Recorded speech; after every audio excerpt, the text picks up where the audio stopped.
আচ্ছা, তোমাদের একটা প্রেজেন্টেশন তৈরি করতে হবে। আমাদের যেরকম একটা রেগুলার প্রেজেন্টেশন হয় প্রত্যেকটা সেমিস্টারে, সেরকম একটা প্রেজেন্টেশন তোমাদের তৈরি করতে হবে। সাবজেক্টের টপিক আমি তোমাদের জানিয়ে দেব। সেই টপিক ওয়াইজ তোমরা একটু প্রেজেন্টেশনটা রেডি করতে শুরু করবে। আমরা নভেম্বরের লাস্ট উইক থেকে প্রেজেন্টেশন স্টার্ট করব। ঠিক আছে, নভেম্বরের লাস্ট উইক থেকে স্টার্ট করব। আমাদের হার্ডলি 11 আর ম্যাক্সিমাম 12 জন রয়েছে। আমরা দুটো সেশনেই সেটাকে কমপ্লিট করে নেব। আমাদের থিওরি এটা আমরা কমপ্লিট করব না। আমাদের প্র্যাকটিক্যালটা যেটুকু বাকি রয়েছে, আর মেমোরির পার্টটা বাকি আছে, তাহলে আমাদের প্র্যাকটিক্যালটা কমপ্লিট হয়ে যাবে। সেটা আমরা নভেম্বরের থার্ড উইকের মধ্যে কমপ্লিট করে নিতে পারবো। তারপরে যে ল্যাবের স্লটটা ফাঁকা থাকছে আমাদের, যেখানে নতুন কিছু আর ল্যাব হয়তো দেখানো সম্ভব নয় এখানে, সেইটাতে আমরা ইউজ করে নেব প্রেজেন্টেশন পারপাস হিসাবে। সুতরাং নভেম্বরের লাস্ট উইক থেকে আমরা ডিসেম্বরের 12 তারিখের মধ্যে যে যে থার্সডে গুলো পড়বে, আমাদের থার্সডেতে নর্মালি কম্পিউটার অর্গানাইজেশন অ্যান্ড আর্কিটেকচারের ল্যাব থাকে, সেই ল্যাবে আমরা প্রেজেন্টেশনটা করে নেব। কার কি প্রেজেন্টেশন পড়বে, কার কি টপিক পড়বে এবং কি তার শিডিউল পড়বে, সেই শিডিউলটা আমি এই উইকেই ঠিক করে নেব। তোমাদের আমি দেখিয়ে নেব, জানিয়ে তারপর আমি সেটাকে তোমাদের ক্লাসরুমে অ্যাটাচ করে দেবো। ঠিক আছে, সেটা আমরা মোটামুটি ভাবে চেষ্টা করতে পারি। বৃহস্পতিবারে আমরা যে ল্যাব ক্লাসটা আছে, ল্যাব ক্লাসটা কমপ্লিট হওয়ার পর আমি একটা শিডিউল রেডি করে রাখবো এবং টপিক রেডি করে রাখবো, সেটা তোমাদের আমি একটু দেখিয়ে নেবো। তোমরা যদি তোমাদের দিক থেকে এগ্রি করো যে টপিকগুলো নিয়ে ঠিক আছে, তাহলে আমরা ফাইনালি প্রসিড করে নেবো। আমরা নভেম্বরের লাস্ট উইক থেকে স্টার্টিং করবো প্রেজেন্টেশন। আর অ্যাজ ইট ইজ যেরকম ক্লাস টেস্ট টু যেরকম শিডিউলে হবে, সেই শিডিউলেই হবে। এখনো শিডিউল আসেনি, শিডিউল যখন চলে আসবে তখন আমাদের শিডিউল এক্সাম হবে। ঠিক আছে, সো মেন্টালি প্রিপারেশন নাও, তোমাদের কিন্তু একটা প্রেজেন্টেশন রেডি করতে হবে। So this presentation must be in PPT format. পিপিটিতে তোমাদের সেই প্রেজেন্টেশনটা কিন্তু বানাতে হবে, স্লাইড রেডি করতে হবে এবং অ্যাজ ওয়েল অ্যাজ যেটা বানাবে সেটার একটা ডকুমেন্ট রেডি করবে, যেরকম তোমরা আগেও করেছো। একটা ডক এক্স ফাইলের মধ্যে তার ডকুমেন্টসটা রেডি করবে। এক্সট্রা কিছু লিখতে হবে না, যেটা পিপিটিতেই লিখছো সেটাই তোমরা ডকুমেন্টেই লিখবে, কিন্তু সেটা যেন ডক ফাইল হিসাবে স্টোর থাকে, মানে ডক ফাইলের ফরম্যাট হিসাবে স্টোর থাকে। যে মোটামুটি সমস্ত হেডিং বা যে কন্টেন্ট থাকে সেগুলো যেন মোটামুটি সেম ফরম্যাট মেনটেন করে as a normal doc file, documentation file. সেটা যেন পিপিটির মতো না হয় যে বিভিন্ন কালার প্রোভাইড করে দিলাম বা বিভিন্ন ফন্ট হয়ে গেল, তা যেন না হয়। নর্মাল ডক যেরকম হয় সেইভাবে যেন তোমাদের থাকে। ঠিক আছে, ওকে, বোঝা গেছে আমি কি বললাম? हाँ सर बुझा गया बट कौन सा दिन है सर? হ্যাঁ শহীদ, একবার বলো। कौन सा दिन है सर प्रेजेंटेशन आपका? प्रेजेंटेशन नहीं नहीं, प्रेजेंटेशन हमने अभी तैयार नहीं किया, क्योंकि कौन कौन कौन सा टॉपिक लेगा, कौन सा शेड्यूल, वो अभी तैयार नहीं है। हम जस्ट बोल रहे हैं अभी। थर्सडे में जो हमारा लैब है, वो लैब होने के बाद जो टाइम मिलेगा, वो टाइम में हम शेड्यूल रेडी करेंगे, टॉपिक भी रेडी करेंगे, तुम लोगों को एक बार दिखा देंगे जी ये तुम्हारा टॉपिक है, ये तुम्हारा शेड्यूल है। उसके बाद हम वो जो शेड्यूल्स वाला फाइल हम क्लासरूम में अटैच कर देंगे, किसी तुम्हारा हेल्प हो, कोई प्रॉब्लम ना हो। हमारा जो प्रेजेंटेशन होगा, प्रेजेंटेशन नवंबर का लास्ट वीक से स्टार्ट होगा, वन बाय वन करके होगा। एक एक हमारा लैब क्लास में वो होगा, क्योंकि लैब हमारा जो लैब और रिमेनिंग है वो 2 वीक में कंप्लीट हो जाएगा। उसके बाद हमारा लैब क्लास में स्पेशल एक्स्ट्रा कुछ दिखाने का कुछ सिलेबस नहीं है, कुछ दिखाने का है। जब तुम्हारा कुछ डाउट होगा तो हम दिखाएंगे, बट वो पर्टिकुलर स्लॉट नॉर्मली फ्री होगा।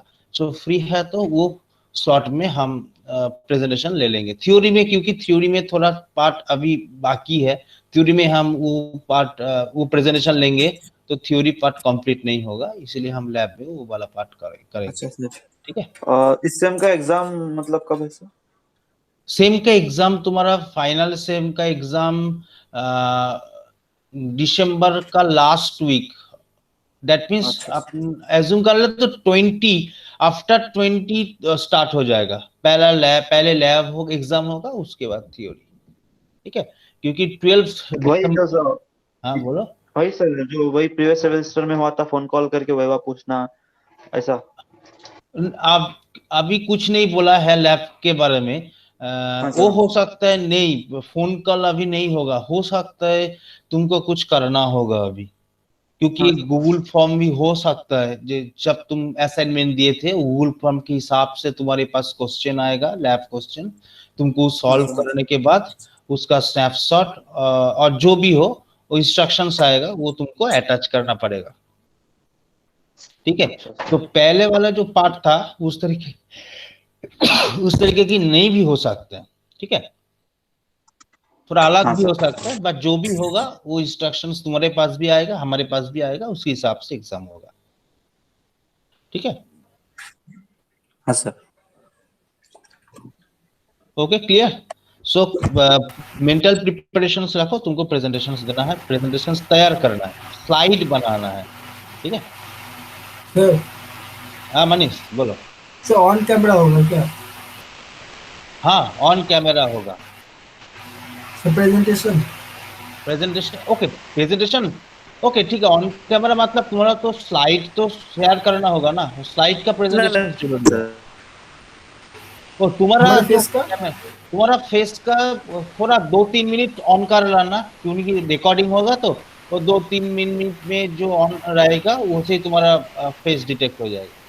ठीक है, okay sir. At least 2-3 minute on कर रखना,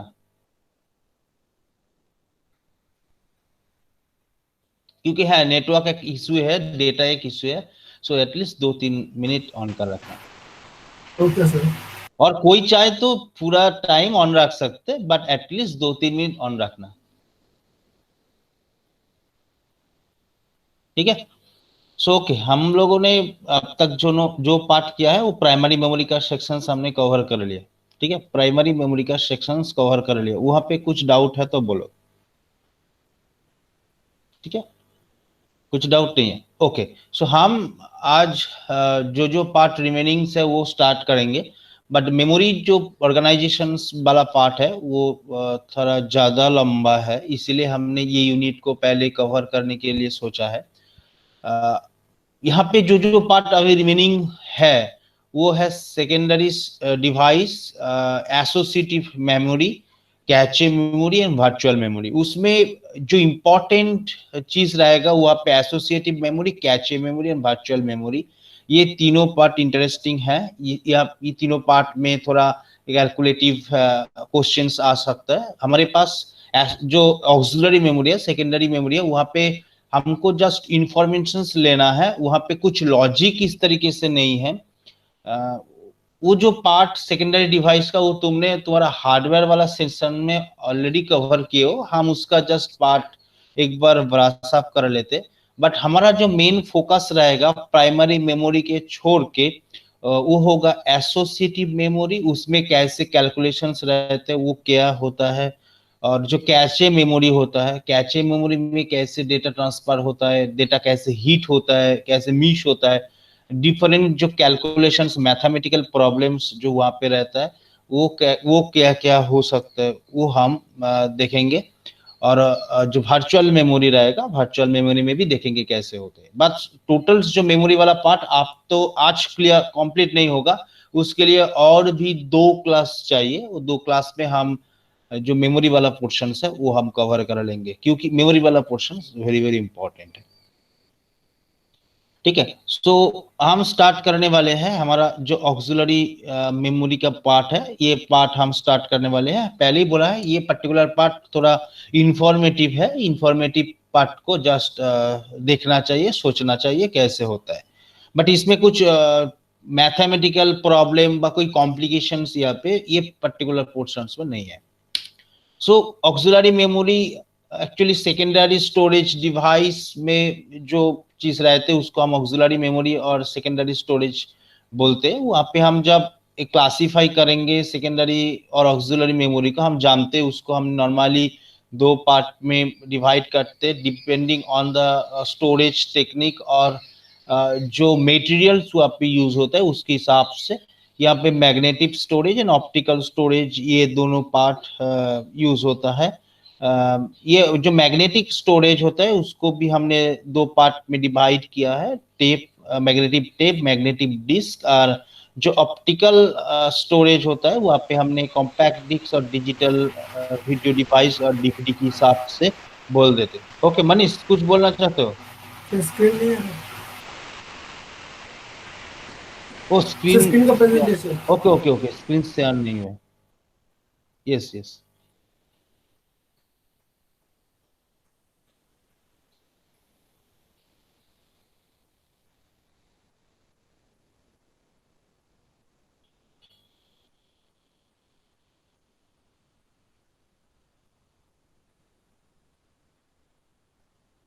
ओके, स्क्रीन आ रहा है।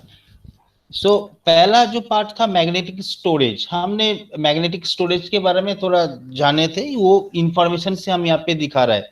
जो magnetic tapes are RD generation secondary storage. पहले बहुत साल पहले हम लोग जब कुछ डेटा को स्टोर करना चाहते बैकअप के लिए, यहाँ पे मैग्नेटिक टेप्स का यूज होता था। A magnetic tape is generally a flexible polymer made object coated with a magnetized material। जो मटेरियल से वो क्रिएट होता था वो पॉलिएस्टर मेड कोई मटेरियल्स और मैग्नेटाइज्ड जो मटेरियल्स वो पांच करके वो क्रिएट होता था।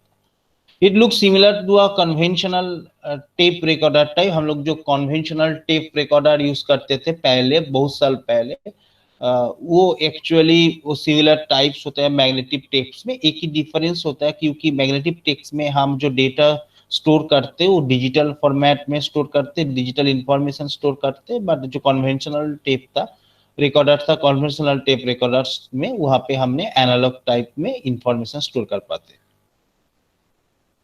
जो मैग्नेटिक टेप्स होता है, कोई एक मैग्नेटिक टेप्स को हम कोई सेवरल पार्ट में डिवाइड करते, यहाँ पे हॉरिजॉन्टल पार्ट में भी हम डिवाइड कर सकते और वर्टिकल पार्ट में हम डिवाइड करते। जो हॉरिजॉन्टल पार्ट में हम जो डिवाइड करते हैं हमारा मैग्नेटिक टेप को, उसको हम बोलते हैं ट्रैक, और जो हम वर्टिकली डिवाइड करते उसको हम बोलते हैं फ्रेम। सो हमारा जो मैग्नेटिक टेप्स होता है, मैग्नेटिक टेप्स में 9 ट्रैक रहते हैं और ईच ट्रैक को जब हम डिवाइड करेंगे वर्टिकली उसको हम फ्रेम बोलेंगे। और ईच जो फ्रेम है, ये फ्रेम में हम एक एक बीट करके डेटा स्टोर कर सकते हैं। नॉर्मली कन्वेंशनली यहाँ पे जो 9 ट्रैक रहते हैं तो 9 ट्रैक में हम 9 बीट डेटा स्टोर कर सकते हैं। दैट मीन्स ईच फ्रेम में हम, ईच फ्रेम मतलब तुम जब वर्टिकली सोचोगे, ईच फ्रेम मतलब जब वर्टिकली सोचोगे, ये वर्टिकली फ्रेम में दैट मीन्स 9 डेटा हम 9 बीट हम यहाँ पे स्टोर कर सकते हैं। 9 बीट में से मेरा जो 8 बीट है वो 8 बीट हमारा डेटा स्टोर होता है, और एक बीट जो रहता है, एक बीट मेरा पैरिटी के लिए यूज होता है। पैरिटी बीट नॉर्मली यूज होता है वहां पे जो डेटा स्टोर हो रहा है वो प्रॉपर है क्या प्रॉपर नहीं है इसके लिए स्टोर होता है। पैरिटी बीट्स का मेन मीनिंग है एरर डिटेक्शंस करना और करेक्शंस करना। जब वो पर्टिकुलर रीड राइट हेड कोई डेटा को एक्सेस करते मैग्नेटिक टेप से, सो क्या करते हैं ना, वो 9 ट्रैक को एक साथ यूज करते। दैट मीन्स पैरेलल ट्रैक जो होता है, क्योंकि एक फ्रेम को एक साथ वो लेना होता है, सो जो 9 पैरेलल ट्रैक रहता है वो ट्रैक को एक साथ यूज करके उस डेटा को फेच करते। ठीक है। सो यहाँ पे जो इंफॉर्मेशन स्टोर होता है, हमने बोला था the information store along with the track with the help of the read write head. वहाँ पे जो रीड राइट हेड रहता, रीड राइट हेड के हिसाब से वहाँ पे डेटा स्टोर होता फ्रेम के अंदर। यहाँ पे 9 ट्रैक में 9 बीट जो फ्रेम होता है वो 9 फ्रेम, दैट मीन्स 9 बीट एक फ्रेम के अंदर स्टोर होता। और जो स्टोर करने के लिए वहाँ पे राइट हेड और जो डेटा को फेच करना है उसके लिए रीड हेड का जरूरी रहता है। The read write head can access all 9 tracks simultaneously. Each record is separated with another record with an inter record gap. So basically क्या होता ना, सपोज हमको कुछ रिकॉर्ड स्टोर करना है, सो रिकॉर्ड कुछ फ्रेम के हिसाब से स्टोर होता। फ्रेम मतलब हमारे पास ये जो वर्टिकल ओरिएंटेशंस दिख रहा है वो फ्रेम होता है, ये 9 ट्रैक के ऊपर लाई करते हैं, दैट मीन्स वो रहते हैं। सो हम जब डेटा रखते हैं तो ये जो 9 ट्रैक होता है, 9 ट्रैक के अंदर हम डेटा रखते हैं, 8 प्रॉपर मेरा डेटा रहता है और एक पैरिटी रहता। पैरिटी से हम चेक कर पाते हैं हमारे पास जो डेटा है वो डेटा प्रॉपर है, कोई एरर नहीं है। सपोज हमने कोई रिकॉर्ड यहाँ पे स्टोर किया है, जो रिकॉर्ड हमने स्टोर किया है, स्टोर करने के लिए हमारे पर्टिकुलर ये सेगमेंट रिक्वायरमेंट है, इसको हम बोलेंगे फास्ट रिकॉर्ड। दूसरा कोई जब रिकॉर्ड हम रखेंगे, दूसरा कोई रिकॉर्ड स्टोर करने के लिए हमारे पास इस टाइप ऑफ ही सेगमेंट लगेगा। सो ये दोनों सेगमेंट को जब हम पार्टीशंस करेंगे वहां पे लॉजिकल पार्टीशन, सो उसको बोलते हैं इंटर रिकॉर्ड गैप। सो दोनों रिकॉर्ड के अंदर एक छोटा गैप रहते हैं, उसको हम बोलते हैं इंटर रिकॉर्ड गैप। वहां पे कुछ डेटा ऑब्वियसली स्टोर नहीं होता। सो नॉर्मली जो यूजुअली लेंथ रहते हैं कोई एक मैग्नेटिक टेप का, वो 2400 फीट रहते हैं एग्जैक्टली, वहां पे हम डेटा स्टोर कर रहे थे। नॉर्मली मैग्नेटिक टेप्स का जो यूज होता है वो हम बैकअप पर्पस के लिए यूज करते हैं। सो हम सेकेंड वाला जो पार्ट चले जाते हैं मैग्नेटिक स्टोरेज में। यहाँ पे जो मैग्नेटिक स्टोरेज के जो मैग्नेटिक डिस्क वाला पार्ट है वहां पे हम चले जाते हैं। So magnetic disk is a circular plate constructed with the metal और plastic coated with magnetized material. Obviously हमने जब मैग्नेटिक मटेरियल्स को बोला था जो ओके मेरा जो स्टोरेज पार्ट है वो मैग्नेटिक होता है, ऑप्टिकल होता है, वो कौन सा टाइप्स ऑफ मटेरियल्स लेके हम वो स्टोरेज बना रहे उसके ऊपर और उस एज वेल एज उसका कुछ टेक्नोलॉजी के ऊपर वो डिपेंड करते हैं, वो उसको कैटेगराइज किया गया है। सो मेरा जो मैग्नेटिक डिवाइस रहते हैं मैग्नेटिक स्टोरेज रहते हैं, उसके हिसाब से हम जब सोचेंगे मैग्नेटिक डिस्क उसका पार्ट होता है। सो दैट्स मीन्स जो मैग्नेटिक डिस्क है उसका जो मटेरियल्स रहते हैं, दैट मीन्स जो मटेरियल से वो क्रिएट होता है वो थोड़ा प्लास्टिक कोटेड और मैग्नेटाइज्ड मटेरियल्स रहते हैं। So often both sides of disk are used and several disks may be stacked on one spindle with read-write head available on each surface. So normally हम often क्या होता है ना वहाँ पे जो डिस्क रहते हैं, डिस्क में बोथ साइड में हम रीड राइट करते हैं और मेरा जो स्पिंडल रहते हैं, स्पिंडल के ऊपर ये जो डिस्क रहते हैं, डिस्क स्टैक करके वो स्टोर होता है और ईच एंड एवरी सरफेस में वो रीड राइट हेड रहते हैं और रीड राइट हेड क्या करते हैं, उसके अंदर जो डेटा है वो जो ट्रैक होता है, हम देखेंगे ट्रैक और सेक्टर्स होते हैं, वो से डेटा को हम फेच कर पाते हैं। So all disks are rotated together at high speeds and are not stopped और स्टार्टेड फॉर एक्सेस पर्पस। जब कोई डेटा को स्टार्ट करना डेटा को एक्सेस करना पड़ता है कोई भी पर्टिकुलर सेक्टर से और कोई भी डिस्क से, क्या करता है वो दूसरा वाला जो डिस्क है वो स्टॉप नहीं होता, वो चलती रहता है, स्टॉप नहीं होता। बट हेड का काम होता है पर्टिकुलर ट्रैक में जाके वो डेटा को निकाल लेना, ठीक है। सो मैग्नेटिक जो डिस्क होता है bits are stored in a magnetic surface is spot along concentric circles called a track. यहाँ पे जो डेटा स्टोर होता है वो एक सर्कुलर फॉर्म में स्टोर होता है। जो सर्कुलर फॉर्म मतलब वहाँ पे जो सर्कुलर फॉर्म क्रिएट होता है उसको हम बोलते हैं ट्रैक। ट्रैक के अंदर ही हमारा डेटा स्टोर होता है। ट्रैक जो रहता है, ट्रैक हम डिफरेंट सेक्टर्स से डिवाइड कर लेते हैं, इसको हम सेक्टर्स बोलते हैं। जो टोटल डिफरेंट पार्ट में डिवाइड कर लेते हैं उसको हम सेक्टर्स बोलते हैं। Actually in most of the architectures the innermost track contains the maximum storage density। जो innermost हम लोग जब कोई डेटा राइट करते, innermost जो concentric सर्कल है, जो इनर सर्कल्स होते हैं उससे डेटा फ्लोरिश होके बाहर में आते हैं। दैट मीन्स दिखा जाता है जब हम in normal in general architectures जो होता है मैग्नेटिक डिस्क का, वहां पे जो इंटरनल ट्रैक रहता है वहां पे डेटा पहले स्टोर होता है। दैट्स वाई जो डेंसिटी रहते हैं, डेटा स्टोर होने का जो डेंसिटी रहते हैं, स्टोरेज रहते हैं, वो मैक्सिमम रहता है इनर सर्कल में, और बाहर वाला सर्कल जो रहता है, बाहर वाला जो ट्रैक रहता है वहां पे जो डेंसिटी रहते हैं डेटा स्टोर करना वो थोड़ा कम रहता है। The information is accessed with the movable read-write head and move from the innermost track to the outermost track। यहाँ पे हमने बोला था जब कोई इंफॉर्मेशन हम एक्सेस करना चाहेंगे, ये एक्सेस करने के लिए हमारे पास रीड राइट हेड का जरूरी है। ऑब्वियसली रीड राइट हेड से हम कोई डेटा डिस्क के पर्टिकुलर ट्रैक के अंदर, सेक्टर के अंदर हम डेटा स्टोर कर पाएंगे और डेटा को हम फेच कर पाएंगे।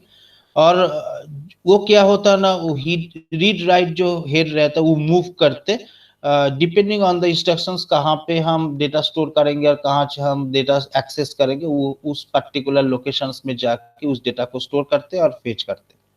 सो इनर मोड ट्रैक से वो बाहर वाला ट्रैक्स जो होते हैं वहां पे वो मूव करते।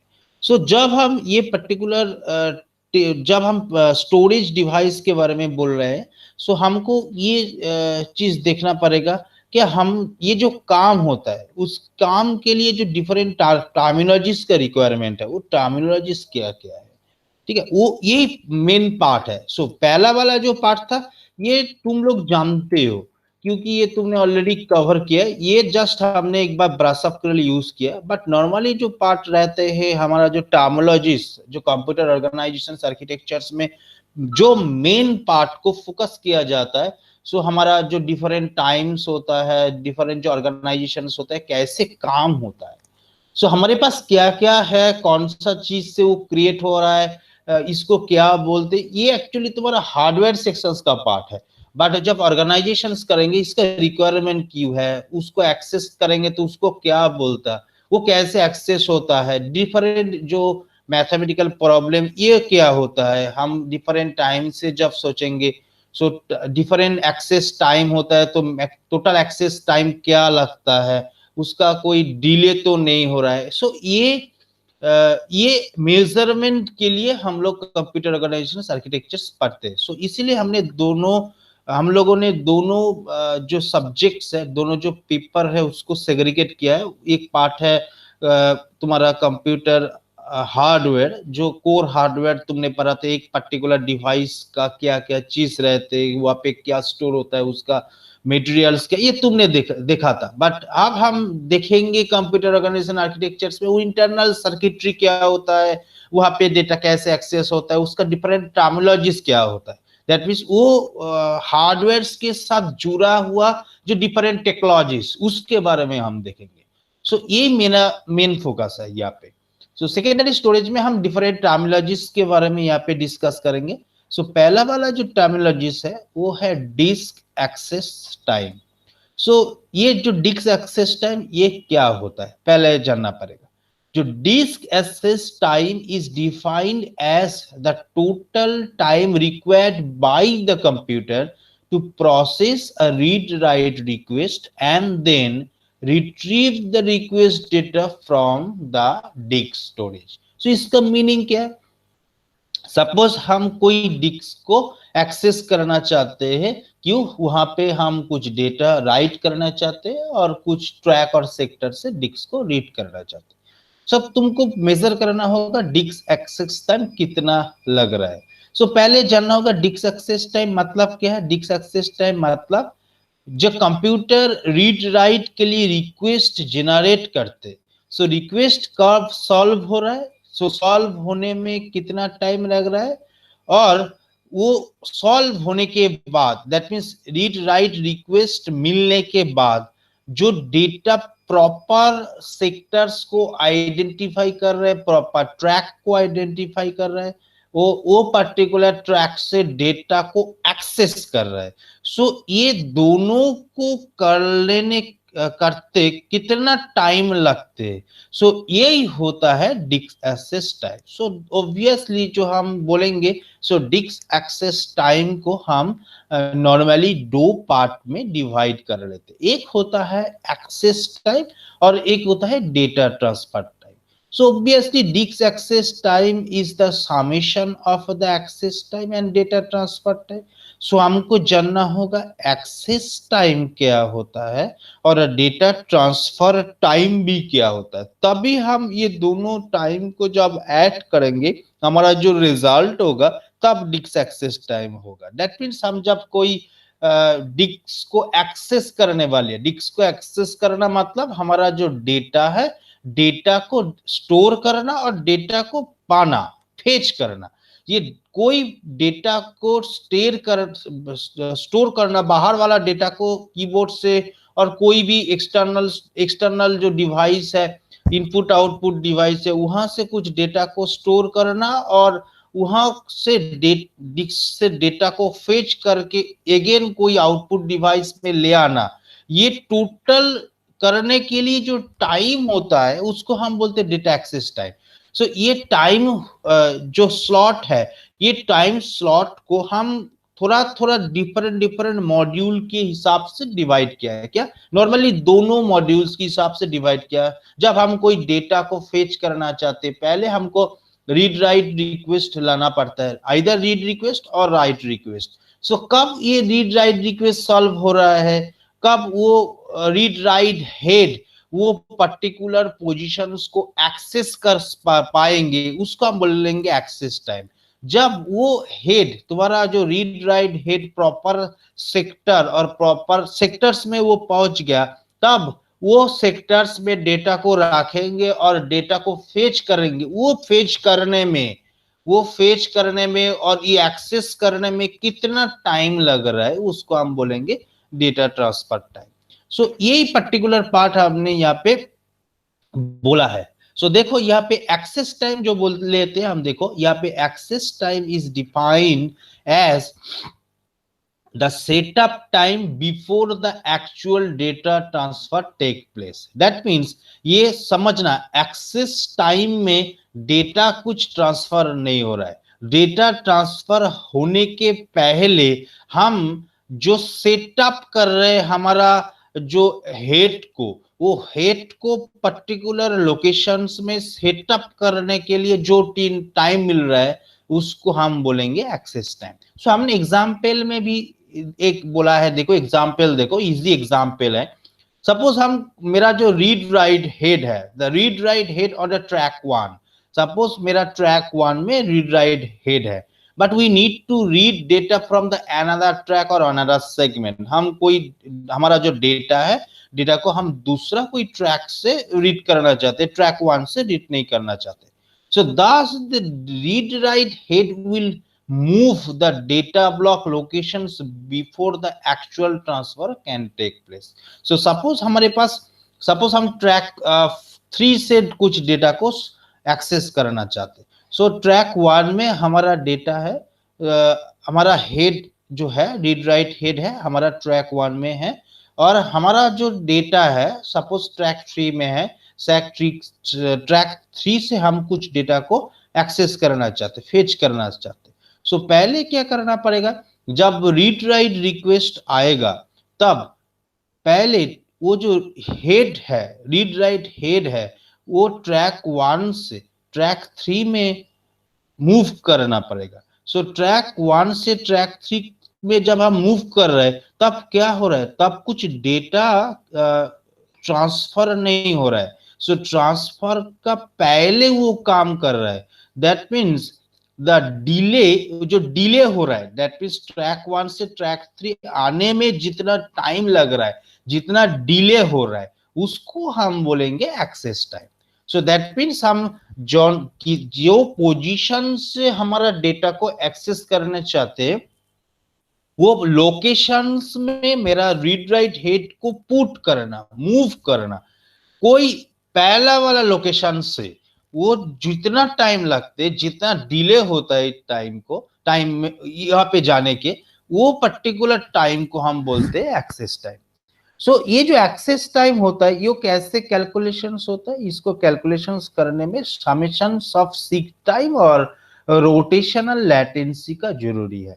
दैट मीन्स इन जनरल, और बहुत सारा फैक्टर्स भी यहाँ पे जुड़ा रहता है, बट मेनली जिसके ऊपर ये डिपेंडेंट है, जिस फैक्टर्स के ऊपर, जिस पैरामीटर्स के ऊपर वो डिपेंडेंट है, वो होता है सीक टाइम और रोटेशनल लैटेंसी। से ये दोनों को पहले जानना होगा क्या है। सो ये दोनों में जितना टाइम लगेगा इन जनरल, सो ये दोनों टाइम को जब हम ऐड करेंगे तब हमारा एक्सेस टाइम मिलेगा। दैट मीन्स हम बोलेंगे इतना टाइम लग रहा है हमारा रीड राइट हेड को एक ट्रैक से दूसरा जो हमारा रिक्वायर्ड ट्रैक है उस ट्रैक में मूव करने का। सो ये हम बोलते हैं एक्सेस टाइम।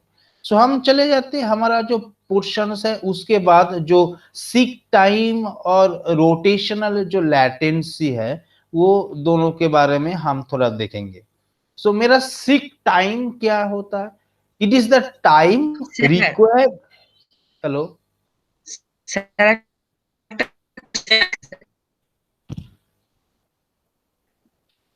হ্যাঁ, কেউ হ্যালো কিছু স্যার। বলছো, সমান লো। হ্যাঁ হ্যাঁ স্যার, বলছি স্যার এমনি মানে এর বাইরে থেকেই বলছি স্যার, কোশ্চেনটা বলছি স্যার, রিয়েল টাইমটা মানে কিভাবে কাজ করে, বা রিয়েল টাইমটা কি স্যার? রিয়েল টাইম মানে মানে যে কোনো জায়গায়, যেমন এখানে ধরুন টাস্ক বারে গেলে কোনো অ্যাপ মানে অ্যাপ্লিকেশনের পারফরমেন্সটাকে স্যার ওই প্রায়োরিটিসে যখন হাই আর তারপরে রিয়েল টাইম, এই রিয়েল টাইম জিনিসটা কি স্যার? ও নর্মালি আমাদের কাছে যে অপারেটিং সিস্টেমস থাকে সেখানে দুটো জিনিস আমাদের দেখতে পাওয়া যায়। একটা হচ্ছে যে অপারেটিং সিস্টেমের মাল্টি প্রোগ্রামিং কনসেপ্ট, আর আরেকটা হচ্ছে real time. Real time normally হচ্ছে তোমার এক্সাক্ট ওই পার্টিকুলার অপারেটিং মানে ওই পার্টিকুলার প্রসেসটা, আমি যদি অ্যাপ্লিকেশন বলি, application is a process. So এই প্রসেসটা এক্সিকিউট করছে রিয়েলি কতটা টাইম লাগতে পারে তার একটা এস্টিমেটেড টাইম। যেহেতু আমাদের যে কোনো অপারেটিং সিস্টেম মাল্টি প্রোগ্রামিং এবং মাল্টি থ্রেডিং এই দুটো পার্ট মেনটেন করে। মাল্টি প্রোগ্রামিং মানে হচ্ছে more than one process resides in the main memory and only one process can execute at a time if you consider a one core CPU. যদি তুমি একটা কোরের CPU মনে করো তাহলে কোন একটা পার্টিকুলার টাইমে আমরা অ্যাট এ টাইম একটা প্রসেসকেই এক্সিকিউট করতে পারি। সাপোজ তোমার কাছে যদি 6টা কোর প্রসেসর থাকে বা অক্টা কোর প্রসেসর থাকে, depending on the core, core basically is a micro processor. এক একটা কোর এক একটা মাইক্রো প্রসেসর। তার মানে এক একটা কোরে সাইমালটেনিয়াসলি যদি আমি 4 কোরের সিপিইউ বলি তাহলে 4 কোর 4টে মাইক্রো প্রসেসর সিপিইউর সঙ্গে অ্যাটাচ করা রয়েছে। ফলে যখন কোনো প্রসেসকে আমি এক্সিকিউট করছি 4টে প্রসেসকে আমি সাইমালটেনিয়াসলি এক্সিকিউট করতে পারি। এখন তোমার সিস্টেম যখন চলছে, সিস্টেমে বেশ কিছু ব্যাকগ্রাউন্ড প্রসেস চলে, মাত্র 4খানা অ্যাপ্লিকেশন বা 4খানা প্রসেস চলে না, প্রচুর প্রসেস চলে। তুমি যখন অপারেটিং সিস্টেম চালু করার পর কোনো কাজ না করেই টাস্ক ম্যানেজারে যাবে, দেখতে পাবে প্রচুর প্রচুর টাস্ক ওখানে হ্যাঁ স্যার। চলছে। তার মানে বেসিক্যালি মাত্র 4টে কোরের যদি তোমার অপারেটিং সিস্টেম হয় বা ইটসেলফ 8 কোরের যদি তোমার সিপিইউ হয়, তাহলে 8টা প্রসেসের বেশি আমি অ্যাট এ টাইম এক্সিকিউট করতে পারবো না। কিন্তু আমরা দেখতে পাই যে মোর দ্যান ওয়ান প্রসেসকে নিয়ে আমরা কাজ করছি এবং সাইমালটেনিয়াসলি সমস্ত কাজ হচ্ছে।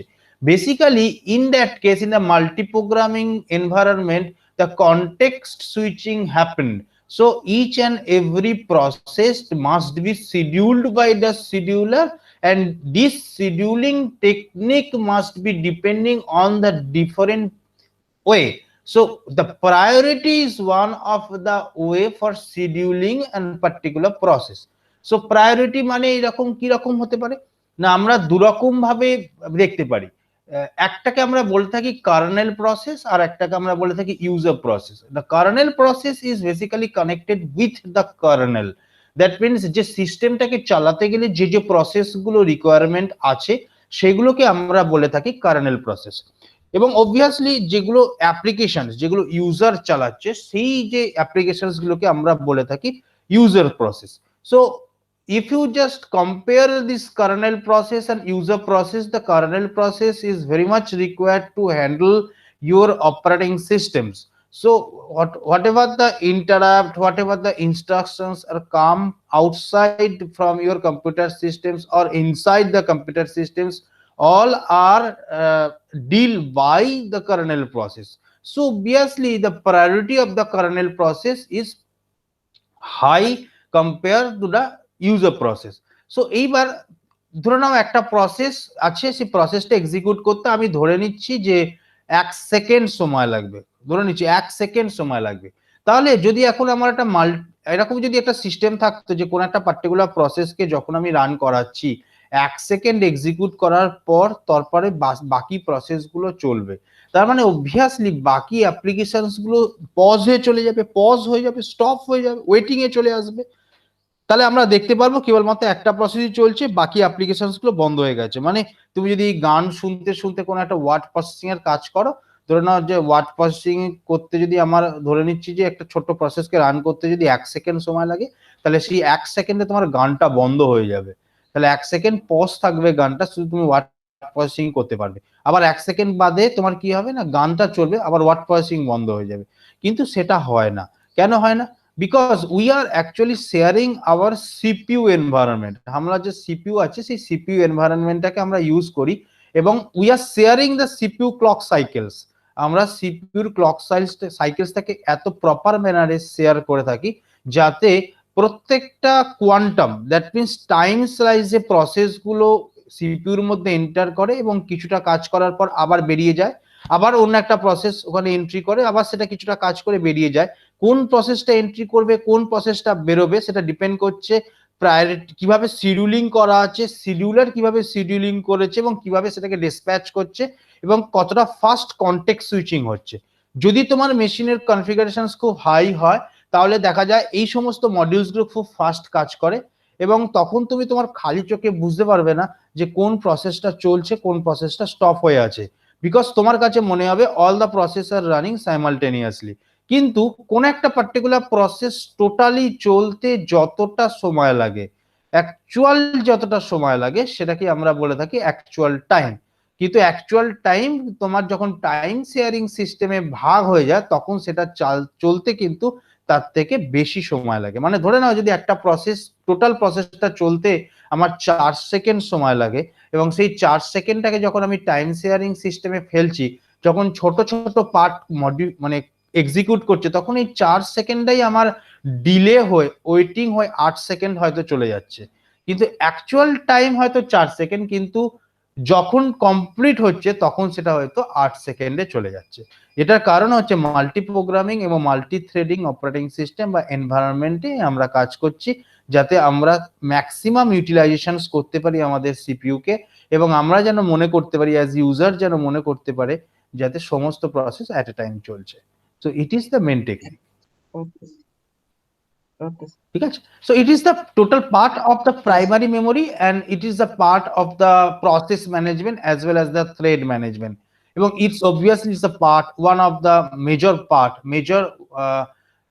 কি বলবো, major responsibility of the operating system. একটা অপারেটিং সিস্টেমের মেজর রেসপন্সিবিলিটি এটা।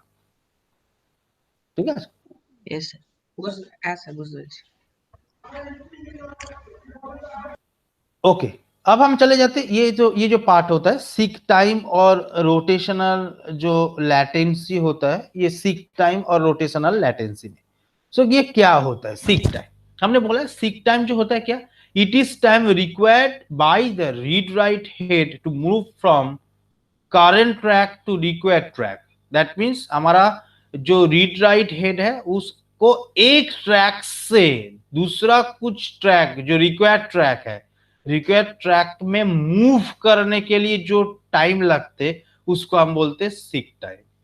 और जब हम रिक्वायर्ड ट्रैक में पहुंच जाते, तब क्या होता, इट इज उसके बाद जो टाइम लगता है एग्जैक्ट सेक्टर में जाने का, उसको हम बोलते हैं rotational latency. So it is time required by the read write head to move from the current sector to the required sector.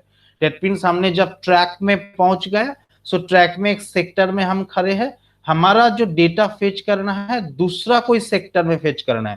That means हमारा जो रीड राइट है उसको हम रोटेशन करने के बाद एग्जैक्ट जो सेक्टर है उसमें हम पहुंच जाएंगे। सो वो जो सेक्टर्स को पहुंचाने के लिए हमको रोटेशनल लैटेंसी का जरूरत है।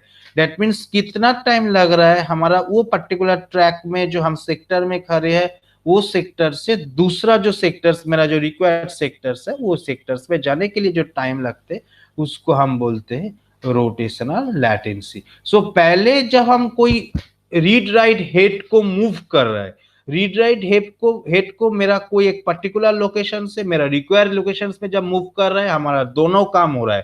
पहले हमको ट्रैक चूज करना होगा, कौन सा ट्रैक में हम वो डेटा है। उसके बाद ट्रैक चूज करने के बाद हमको सेक्टर चूज करना है, कौन सा सेक्टर में वो डेटा प्रॉपर डेटा है।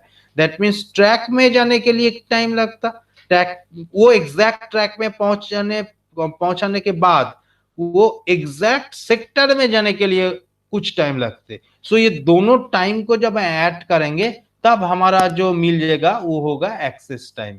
ठीक है, क्योंकि एक्सेस टाइम होता है रीड राइट हेड को प्रॉपर सेक्टर में, दैट मीन्स प्रॉपर लोकेशन में मूव करने में जितना टाइम लगते हैं।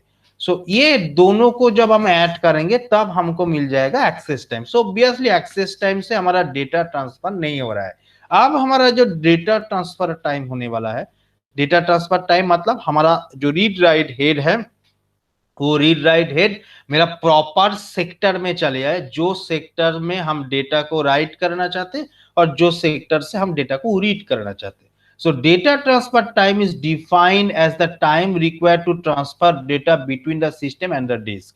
दैट मीन्स ये ट्रांसफर टाइम क्या होता है, ट्रांसफर टाइम मतलब डेटा को मेरा डिस्क और डिस्क से सिस्टम में और सिस्टम से डिस्क में ट्रांसफर करते जितना टाइम लगता उसको हम बोलते डेटा ट्रांसफर टाइम।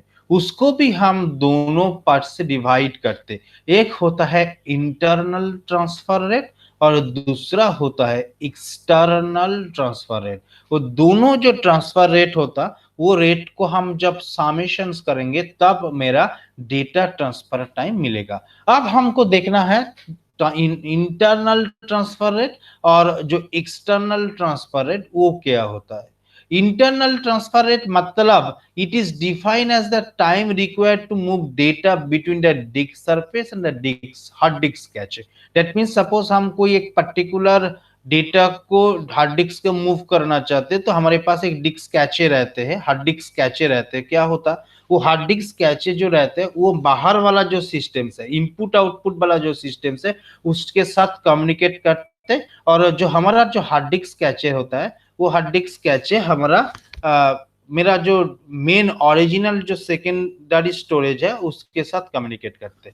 सो हमारे पास क्या होता है जब हम कुछ डेटा को फेच करना चाहते, सो हार्ड डिस्क से पहले डेटा डिस्क कैचे में आते, उसके बाद डिस्क कैचे से डेटा बाहर जाते और जब बाहर वाले डेटा कुछ आना पड़ता है तब तो क्या करते हैं हम देखेंगे, ये पार्ट भी हम देखेंगे इनपुट आउटपुट डिस्क मैनेजमेंट में देखेंगे। ये जो इंटरफेस रहते हैं मेरा डिस्क के साथ वो कैसे होता है, ये एक्चुअली डिस्क कैचे के साथ होते हैं। सो बाहर वाला जो पोर्शन से हम डेटा ले आएंगे तब पहले डिस्क कैचे में वो डेटा स्टोर होता, वो डिस्क कैचे से डेटा उसके बाद हमारा हार्ड डिस्क में स्टोर होता। जब हमारा हार्ड डिस्क से मेरा स्टोरेज से डिस्क कैचे के साथ डेटा ट्रांसफर हो रहा है, वो डेटा ट्रांसफर होने में जितना टाइम लग रहा है उसको हम बोलेंगे इंटरनल ट्रांसफर रेट। और जब वो मेरा हार्ड डिस्क कैचे से बाहर सिस्टम्स के साथ, सिस्टम्स मतलब मेरा कोई इनपुट आउटपुट सिस्टम्स के साथ जब कम्युनिकेट हो रहा है, वो कम्युनिकेट होने में वहां पे डेटा ट्रांसफर होने में जितना टाइम लग रहा है बोथ वे में, बाहर वाला सिस्टम से डिस्क कैचे और डिस्क कैचे से बाहर वाला सिस्टम्स, ये दोनों ट्रांसफर करने में जितना टाइम लग रहा है उसको हम बोलेंगे एक्सटर्नल ट्रांसफर रेट। सो ये दोनों ट्रांसफर रेट को जब हम ऐड करेंगे तब हमारा डेटा बाहर से एग्जैक्टली कोई पर्टिकुलर सेक्टर में स्टोर होगा और कोई सेक्टर से बाहर वाला इनपुट आउटपुट डिवाइस में ट्रांसफर होगा। सो बेसिकली ये टोटल जो हो रहा है इसको ही हम बोल रहे हैं यहाँ पे data access time. So data access time को दो पार्ट में डिवाइड किया गया, एक्सेस टाइम और data transfer time. Access time को हमने दो पार्ट में डिवाइड किया, एक सीक टाइम, एक रोटेशनल लेटेंसी टाइम। और जो डेटा ट्रांसफर टाइम है उसको हम दो पार्ट में डिवाइड किया, एक हो गया इंटरनल ट्रांसफर रेट और एक्सटर्नल ट्रांसफर रेट। सो अब कोई एक पूछ सकता है क्या सीक टाइम और डिस्क एक्सेस टाइम ये दोनों में कुछ डिफरेंस है क्या? सो दोनों में जब हम डिफरेंस देखेंगे ये तो पता ही चल रहा है, हमने देखा टर्मिनोलॉजी क्या क्या है। सो देख रहा है सीक टाइम मतलब क्या, it is the time required by the read write head to move from one track to another. हमने देखा है सीक टाइम मतलब क्या, मेरा रीड राइट जो हेड है वो एक ट्रैक से दूसरा कोई रिक्वायर्ड ट्रैक में मूव करने के लिए जितना टाइम लगता है उसको हम बोलेंगे seek time. But data access time क्या है? It is the time required by the computer to process the read write request and retrieve the required data. That means ये क्या होता है, ये जब हम कोई डेटा को एक्सेस करना चाहते हैं, पहले रीड राइट इंस्ट्रक्शंस जो रिक्वेस्ट होता है वो कितना टाइम में प्रोसेस होता है, उसके बाद जो डेटा रिट्रीव करना है, दैट मीन्स डेटा ट्रांसफर करना है, उसके लिए कितना टाइम लगेगा। दैट मीन्स ये दोनों को ऐड करने के बाद हमारा डेटा एक्सेस टाइम मिल रहा है। सो हम बोल सकते हैं कि seek time is a part of the disk access time. So यही हमने बोला है, it is the always, it does not, okay, ये हमने बोला है, देखो, it is the sub part of the disk access time, ये बोला है हमने, it is the sub part of the disk access time. और ये भी बोला है it is always less than the disk access time. Obviously disc access time करने के लिए हमारे दो टाइम का रिक्वायरमेंट है। एक, हमको रीड राइट जो रिक्वेस्ट है, रीड राइट जो हेड है वो प्रॉपर लोकेशन में लेना है, और दूसरा डेटा को फेच करना है। दोनों को ऐड करने के बाद तभी हम डिस्क एक्सेस टाइम मिलेगा। बट सीक टाइम क्या है? ओनली रीड राइट जो हेड है उसको एक ट्रैक से दूसरा वाला ट्रैक को रिक्वायर्ड ट्रैक में ले जाने के लिए जो सीक टाइम लगता है, जो टाइम लगता है उसको सीक टाइम बोलते हैं। ऑब्वियसली सीक टाइम मेरा कम होता है compare to the disk access time, क्योंकि seek time is a part and one of the sub part of the disk access time. It does not consider transfer of the data. Seek time में जब होगा तब हम data transfer को consider नहीं करेंगे, only जो मूव हो रहा है हेड, रीड राइट हेड जो मूव हो रहा है उसका टाइम हम कैलकुलेट करेंगे, डेटा ट्रांसफर कैलकुलेट नहीं करेंगे। बट जब डिस्क एक्सेस टाइम आएगा तब हम ट्रांसफर को भी कैलकुलेट करेंगे, ट्रांसफर रेट को भी कैलकुलेट करेंगे। सो ये दोनों डिफरेंस कॉमन पूछा जाता है कोई भी एग्जाम में सीक टाइम और डिस्क एक्सेस टाइम में अंतर क्या है, डिफरेंस क्या है, इसलिए हमने ये पार्ट यहाँ पे दिखा है। बट तुमको ये पहला वाला जो टर्मिनोलॉजीज है, ये टर्मिनोलॉजीज अच्छी तरह से याद रह जाएगा, तो तुम ये पॉइंट से भी ये दोनों जो डिफरेंस है, ये डिफरेंस तुम बना सकते हो, ठीक है। सो ये मेनली मेरा जो टर्मिनोलॉजीज था, ये टर्मिनोलॉजीज मेरा सेकेंडरी स्टोरेज के बारे में था। हमने बोला था सेकेंडरी स्टोरेज में हमारा जो लॉजिक सेक्शंस है, लॉजिक सेक्शंस इतना ज्यादा नहीं है, जस्ट हमारा कोई इंफॉर्मेशन लेना है, इंफॉर्मेशन को जस्ट याद रखना है। बट हम चलते, हाँ बोलो স্যার ওই ট্রান্সফার রেটের আগের স্লাইডে দেখানো একটা ছিল না, ট্রান্সফার রেট আর ইয়ে রেট, ওকে ওকে, এক্সটার্নাল ইন্টারনেট ট্রান্সফার রেট আর এক্সটার্নাল ট্রান্সফার রেটের আগের স্লাইডে দেখানো স্যার। এটা বলছো বিভু? না না না, আগে যান, আগে যান, এটা বলছো না এর আগে, এই দুটো বোধহয় আগে, এর আগে তার আগেরটা, এটা না স্যার এর আগেরটা দাঁড়ান স্যার আমি বলছি। তুমি বলো ডিস্ক অ্যাক্সেস টাইম, আমি একটা একটা করে দেখাচ্ছি, তোমার কাছে হয়তো লেটে পৌঁছচ্ছে। দেখো ডিস্ক অ্যাক্সেস টাইম, এইটা দেখো, এইটা কি, আমি একটু ওয়েট করছি, এটা স্যার হয়ে গেছে আমার, এটা হয়ে গেছে, ওকে। এটা দেখো, এটাও হয়ে গেছে, ওকে। এইটা দেখো, এর পরেরটা বোধহয়, হ্যাঁ এটা হয়ে গেছে, এর পরেরটা, হ্যাঁ স্যার এইটা ओके, হয়ে গেছে। ठीक है।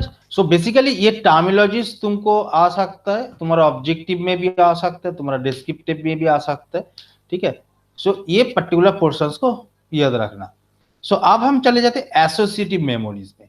सो एसोसिएटिव मेमोरीज में थोड़ा लॉजिकल सेक्शंस भी है, हमको थोड़ा लॉजिक समझना है, बट ये यहाँ पे कुछ ज्यादा प्रॉब्लम नहीं है। प्रॉब्लम मेनली है कैचे मेमोरी में, ठीक है। वो बहुत सारा प्रॉब्लम कैचे मेमोरी में है, because different types of mapping techniques है, कैसे मैपिंग होगा। बट हम एसोसिएटिव मेमोरीज को पहले समझ लेते हैं, क्या एसोसिएटिव मेमोरीज होता है क्या। नॉर्मली हम लोग जब कुछ डेटा को एक्सेस करने चाहते हैं मेमोरी से, हमारा मेन मेमोरी हो और कैचे मेमोरी हो, जो भी हो, पहले क्या करना पड़ता है, हमारा जो लोकेशंस है, लोकेशंस को आइडेंटिफाई करना पड़ता है। वो लोकेशंस में, उसके बाद लोकेशंस में जो डेटा है, वो डेटा के साथ हमारा जो बाहर वाला डेटा है, जो की डेटा है, जिसके साथ हम जो डेटा को हम फेच करना चाहते हैं, उसको कंपेयर करना पड़ता है, ठीक है। सो हमारा जो मेन मेमोरी होता है और कैचे मेमोरी, क्योंकि कैचे मेमोरी एक मेन मेमोरी का ही पार्ट है, special type of main memory है। जो भी हो उसका जो एक्सेस करने का तरीका है वो है लोकेशंस को, दैट मीन्स एड्रेस को एक्सेस करना, और वो एड्रेस के अंदर जो जो डेटा है वो डेटा के साथ बाहर वाला जो की डेटा तुम सर्च करना चाहते हो वो डेटा को कंपेयर करना। जब वो कंपैरिजन ना मिले तो दूसरा लोकेशन में हम चले जाएंगे, दूसरा लोकेशन का जो डेटा है डेटा को हम फेच करेंगे और कंपेयर करेंगे। सो ये करते ही रहेंगे जितने जब तक हमारा जो डेटा मैच न हो जाए। सो ये तुम देखो, जब हम ये काम करना चाहते, जब हमको डेटा को एक्सेस करना चाहते हो, सर्च करना चाहते, तब पहले हमारा काम होगा क्या, पहले हमारा काम होगा लोकेशंस को, दैट मीन्स एड्रेस को एक्सेस करना। उसके बाद एड्रेस में जो डेटा है डेटा के साथ कंपेयर करना। सो ये दोनों काम करते कुछ टाइम लगता है, बट सपोज तुम कोई एप्लीकेशन यूज कर रहे हो और कोई जो सिस्टम्स यूज करना चाहते हो, वहां पे प्रोसेसिंग का काज, दैट मीन्स डेटा प्रोसेसिंग का काज बहुत ज्यादा होता, तब क्या होता, तब ये करने में हमारा टाइम थोड़ा ज्यादा लगते। सो दैट्स वाई ये जो पर्टिकुलर टेक्निक्स है, ये टेक्निक्स और ये जो टाइम ज्यादा लग रहा है, इसको इसको रिकवर करने के लिए हमारे पास एक नया मेमोरी इंट्रोड्यूस किया गया है, एक मेमोरी कॉन्सेप्ट इंट्रोड्यूस किया गया है। उसको हम बोलते हैं एसोसिएटिव मेमोरी और कंटेंट एड्रेसेबल मेमोरी, वो शॉर्ट फॉर्म में CAM बोलते हैं। सो कंटेंट एड्रेसेबल मेमोरी मतलब क्या है, यहाँ पे हम एड्रेस को फेच करके कंटेंट के साथ मेरा जो की है उसको कंपेयर नहीं करेंगे, डायरेक्ट कंटेंट के साथ कंपेयर करेंगे। दैट मीन्स ये मेमोरी में हमको एड्रेस को फेच करने का जरूरी नहीं है, डायरेक्ट हम कंटेंट को फेच करके हमारा जो की है जिसके साथ हम, दैट मीन्स हमारा जो सर्च आइटम है वो सर्च आइटम को कंपेयर कर सकते। सो दैट्स वाई ये जो मेमोरी वाला कॉन्सेप्ट है, ये मेमोरी वाला कॉन्सेप्ट में जो एक्सटर्नल सर्किटरी लोड किया गया है, जो ऑटोमेटिकली मेमोरी छोड़ के डायरेक्टली कंटेंट को देगा तुम्हारा सर्च करने के लिए। सो ये तुम सर्किटरी है, that's why associative memory compare to the others memory ये थोड़ा एक्सपेंसिव है, क्योंकि इसका सर्किटरी ये है, क्योंकि हमारा एड्रेस को फेच नहीं करना है, हमारा जो डेटा है डायरेक्टली हम फेच करके उसको हम कंपेयर कर सकते हैं। ठीक है। सो यहाँ पे क्या होता, यहाँ पे हम आएंगे, हमारा जो लॉजिक्स है वो भी हम देखेंगे। So when a data is stored in this type of memory, no address are stored at all. हमने बोला है क्योंकि हमने एसोसिएटिव मेमोरी और कंटेंट एड्रेसेबल मेमोरी के बारे में जब बात कर रहे हैं, तब यहाँ पे हम एड्रेस के बारे में नहीं बात करेंगे, डायरेक्ट कंटेंट के साथ बात करेंगे, क्योंकि हमारा जो एक्सेस होगा डायरेक्ट कंटेंट के साथ होगा, एड्रेस के साथ कुछ नहीं होगा। So that's why when a data is stored in this type of memory, no address are stored at all. कौन सा एड्रेस में वो स्टोर हो गया उसको ट्रैक करने का कोई जरूरी नहीं है, दैट मीन्स एड्रेस को स्टोर करने का कोई जरूरी नहीं है। In this case at any fast empty location the data is stored. So that means जब डेटा को हम डेटा को स्टोर करना है एसोसिएटिव मेमोरी में, तब क्या करना, जो लोकेशंस फ्री है उसमें से फास्ट जो लोकेशंस फ्री है उसमें हम डेटा को स्टोर करेंगे। और when a data word is to be read from the memory, only a part of the data or data word generally called key is provided। ये वाला जो सेक्शंस है, ये सेक्शंस हम समझेंगे एक ब्लॉक डायग्राम के हिसाब से। जस्ट हम बोल देते जब कुछ डेटा को हमको फेच करना होगा, क्या करना होगा, हमारा आइदर टोटल डेटा को हम देंगे और the key part of the data को हम सप्लाई करेंगे, जिसको हम की बोलेंगे। दैट मीन्स की हम प्रोवाइड करेंगे, वो की के हिसाब से वो मेमोरी से हम कंटेंट को मैच कराएंगे। हम एड्रेस में जाके कंटेंट को नहीं, डायरेक्ट कंटेंट को मैच कराएंगे, और उसके बाद उसका जो रिलेटिव डेटा है, वो जो एसोसिएटिव डेटा है, वो एसोसिएटिव डेटा को हम फेच कराएंगे। एसोसिएटिव मतलब हमारा जो टोटल रिकॉर्ड को हम फेच करना चाहते हैं, उसमें टोटल रिकॉर्ड हम दे सकते, और उसका एक पार्ट हम सर्च करने के लिए दे सकते, वो उसको हम की बोलेंगे। की के साथ हमारा जो एसोसिएटिव मेमोरी में कंटेंट है, डायरेक्ट कंटेंट के साथ एक्सेस होगा, कंपेयर होगा। जब वो मिल जाएगा, तब जितना जितना डेटा रिकॉर्ड उसके साथ मिला है, वो रिकॉर्ड हमको डायरेक्टली देगा। हमको एड्रेस फेच करने के बाद उसके अंदर डेटा को एक्सेस करने का जरूरी नहीं है, क्योंकि एसोसिएटिव मेमोरी का काम ही है एड्रेस को छोड़ के डेटा को डायरेक्ट कंपेयर करना। सो इसलिए स्पेशल टाइप ऑफ मेमोरी है, इसका सर्किटरी भी थोड़ा एडवांस है। So that's why associative memory थोड़ा कॉस्टली है।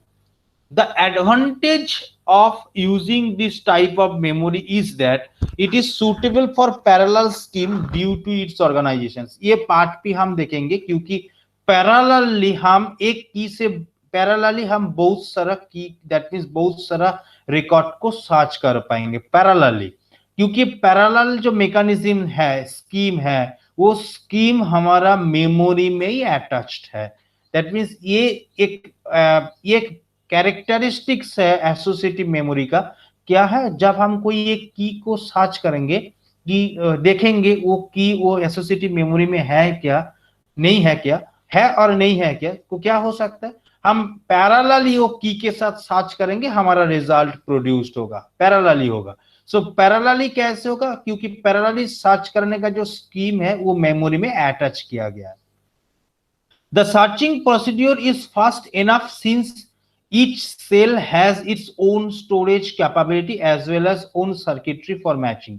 क्योंकि यहाँ पे जो सर्किट हमने बोला, यहाँ पे जो सर्किट है, ये जो एसोसिएटिव मेमोरी में, ये एसोसिएटिव मेमोरी में जो सेल होता है, इस सेल में ही उसका कैपेबिलिटी है मैच करने का। जब हम की दे रहे हैं, वो की के साथ वो मैच हो रहा है। सो दैट मीन्स हम जब की सप्लाई कर रहे हैं कोई एसोसिएटिव मेमोरी में, सो ईच सेल वो की के साथ कंपेयर कर रहा है, वो वहां पे जो डेटा है, डेटा के साथ, दैट मींस की के साथ जो जो डेटा की के साथ मिल रहा है, वो पर्टिकुलर पोर्शंस दिखा रहा है, हमारा सर्च हो गया। दैट मींस वो पैरेलली सर्च हो रहा है।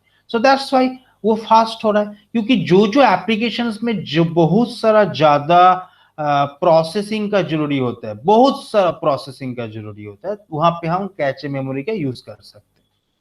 The associative memory is much expensive than RAM because it's high hardware cost, क्योंकि बहुत सारा हार्डवेयर यहाँ पे ऐड करना पड़ता है। For this reason, the type of memory is only for some limited applications where search time is very critical। जहाँ पे search time very critical है, मैं very critical मतलब यहाँ पे search time ही मेरा very crucial part है, उसके लिए कुछ कम टाइम लगना चाहिए, तब हम यहाँ पे कैसे मेमोरी की यूज कर सकते हैं। तुम बोल सकते हो क्या हो कि हमारा जो रियल लाइफ जो ऑपरेटिंग सिस्टम्स होता है, सपोज हम कोई एयर ट्रैफिक कंट्रोल यूज कर रहे हैं, सो एयर ट्रैफिक कंट्रोल के लिए क्या होता है, हमारा जो डिफरेंट डेटा है, सो डेटा को हमको फेच करना पड़ता है, कौन सा पर्टिकुलर लॉन्गिट्यूड लैटिट्यूड में है, वो फ्रीक्वेंटली चेंज हो रहा है, उसका वेट ऑफ क्या है, वो कौन सा डायरेक्शंस में जा रहा है, उसका हाइट क्या है, ईच एंड एवरी सेकेंड में वो चेंज हो रहा है। सो ये दैट मीन्स क्या है, दैट मीन्स तुम वो पर्टिकुलर रिकॉर्ड्स को क्रिटिकली सेव कर रहे हो तुम्हारा मेमोरी में, जल्दी जल्दी फेच कर रहे हो, उसका रिक्वायरमेंट है फास्ट फेच करना। सो ये पर्टिकुलर एप्लीकेशंस जब होगा, तब तुम्हारा जो हार्डवेयर रहेगा, वो हार्डवेयर में हम एसोसिएटिव मेमोरी अटैच कर सकते, क्योंकि एसोसिएटिव मेमोरी का मेन काम ही होता है तुम्हारा जो डेटा है, डेटा को डायरेक्टली फेच करना, एड्रेस को फेच करने के बाद उसको कंपेयर मत करना। सो दैट्स व्हाई ये जब कोई कुछ लिमिटेड एप्लीकेशंस या जहां पे सर्चिंग वेरी क्रिटिकल होता है, वहां पे ही हम ये एसोसिएटिव मेमोरी यूज करते हैं, क्योंकि ये थोड़ा एक्सपेंसिव होता है, उसका हार्डवेयर कॉस्ट ज्यादा रहते हैं। सो यहाँ पे हम एक ब्लॉक डायग्राम दिखा रहे हैं एसोसिएटिव मेमोरी का। सो एसोसिएटिव मेमोरी एक्चुअली क्या होता है, उसका स्ट्रक्चर्स क्या हुआ होता है, हमने यहाँ पे दिखाया है। यहाँ पे जो एसोसिएटिव मेमोरी पोर्शंस हम यहाँ पे दिखाया है, देखो ये पोर्शंस मेरा एसोसिएटिव मेमोरी का पार्ट है। यहाँ पे हम देखेंगे बाद में, यहाँ पे सेल रहता है, सेल के अंदर हम डेटा स्टोर करते हैं। और ये पर्टिकुलर एसोसिएटिव मेमोरी मतलब m cross n associative memory है। m क्रॉस n एसोसिएटिव मतलब है m नंबर ऑफ वर्ड और n each and every one n bit का होता है। दैट मीन्स हम n bit data each and every word में स्टोर कर सकते हैं, और हमारे पास ये एसोसिएटिव मेमोरी में m वर्ड स्टोर कर सकते हैं। दैट मीन्स m लोकेशन है। ये पर्टिकुलर एसोसिएटिव मेमोरी के साथ हमारा और 2-3 रजिस्टर्स कनेक्ट रहते हैं। पहला जो रजिस्टर्स होता है उसको हम बोलते हैं आर्गुमेंट रजिस्टर।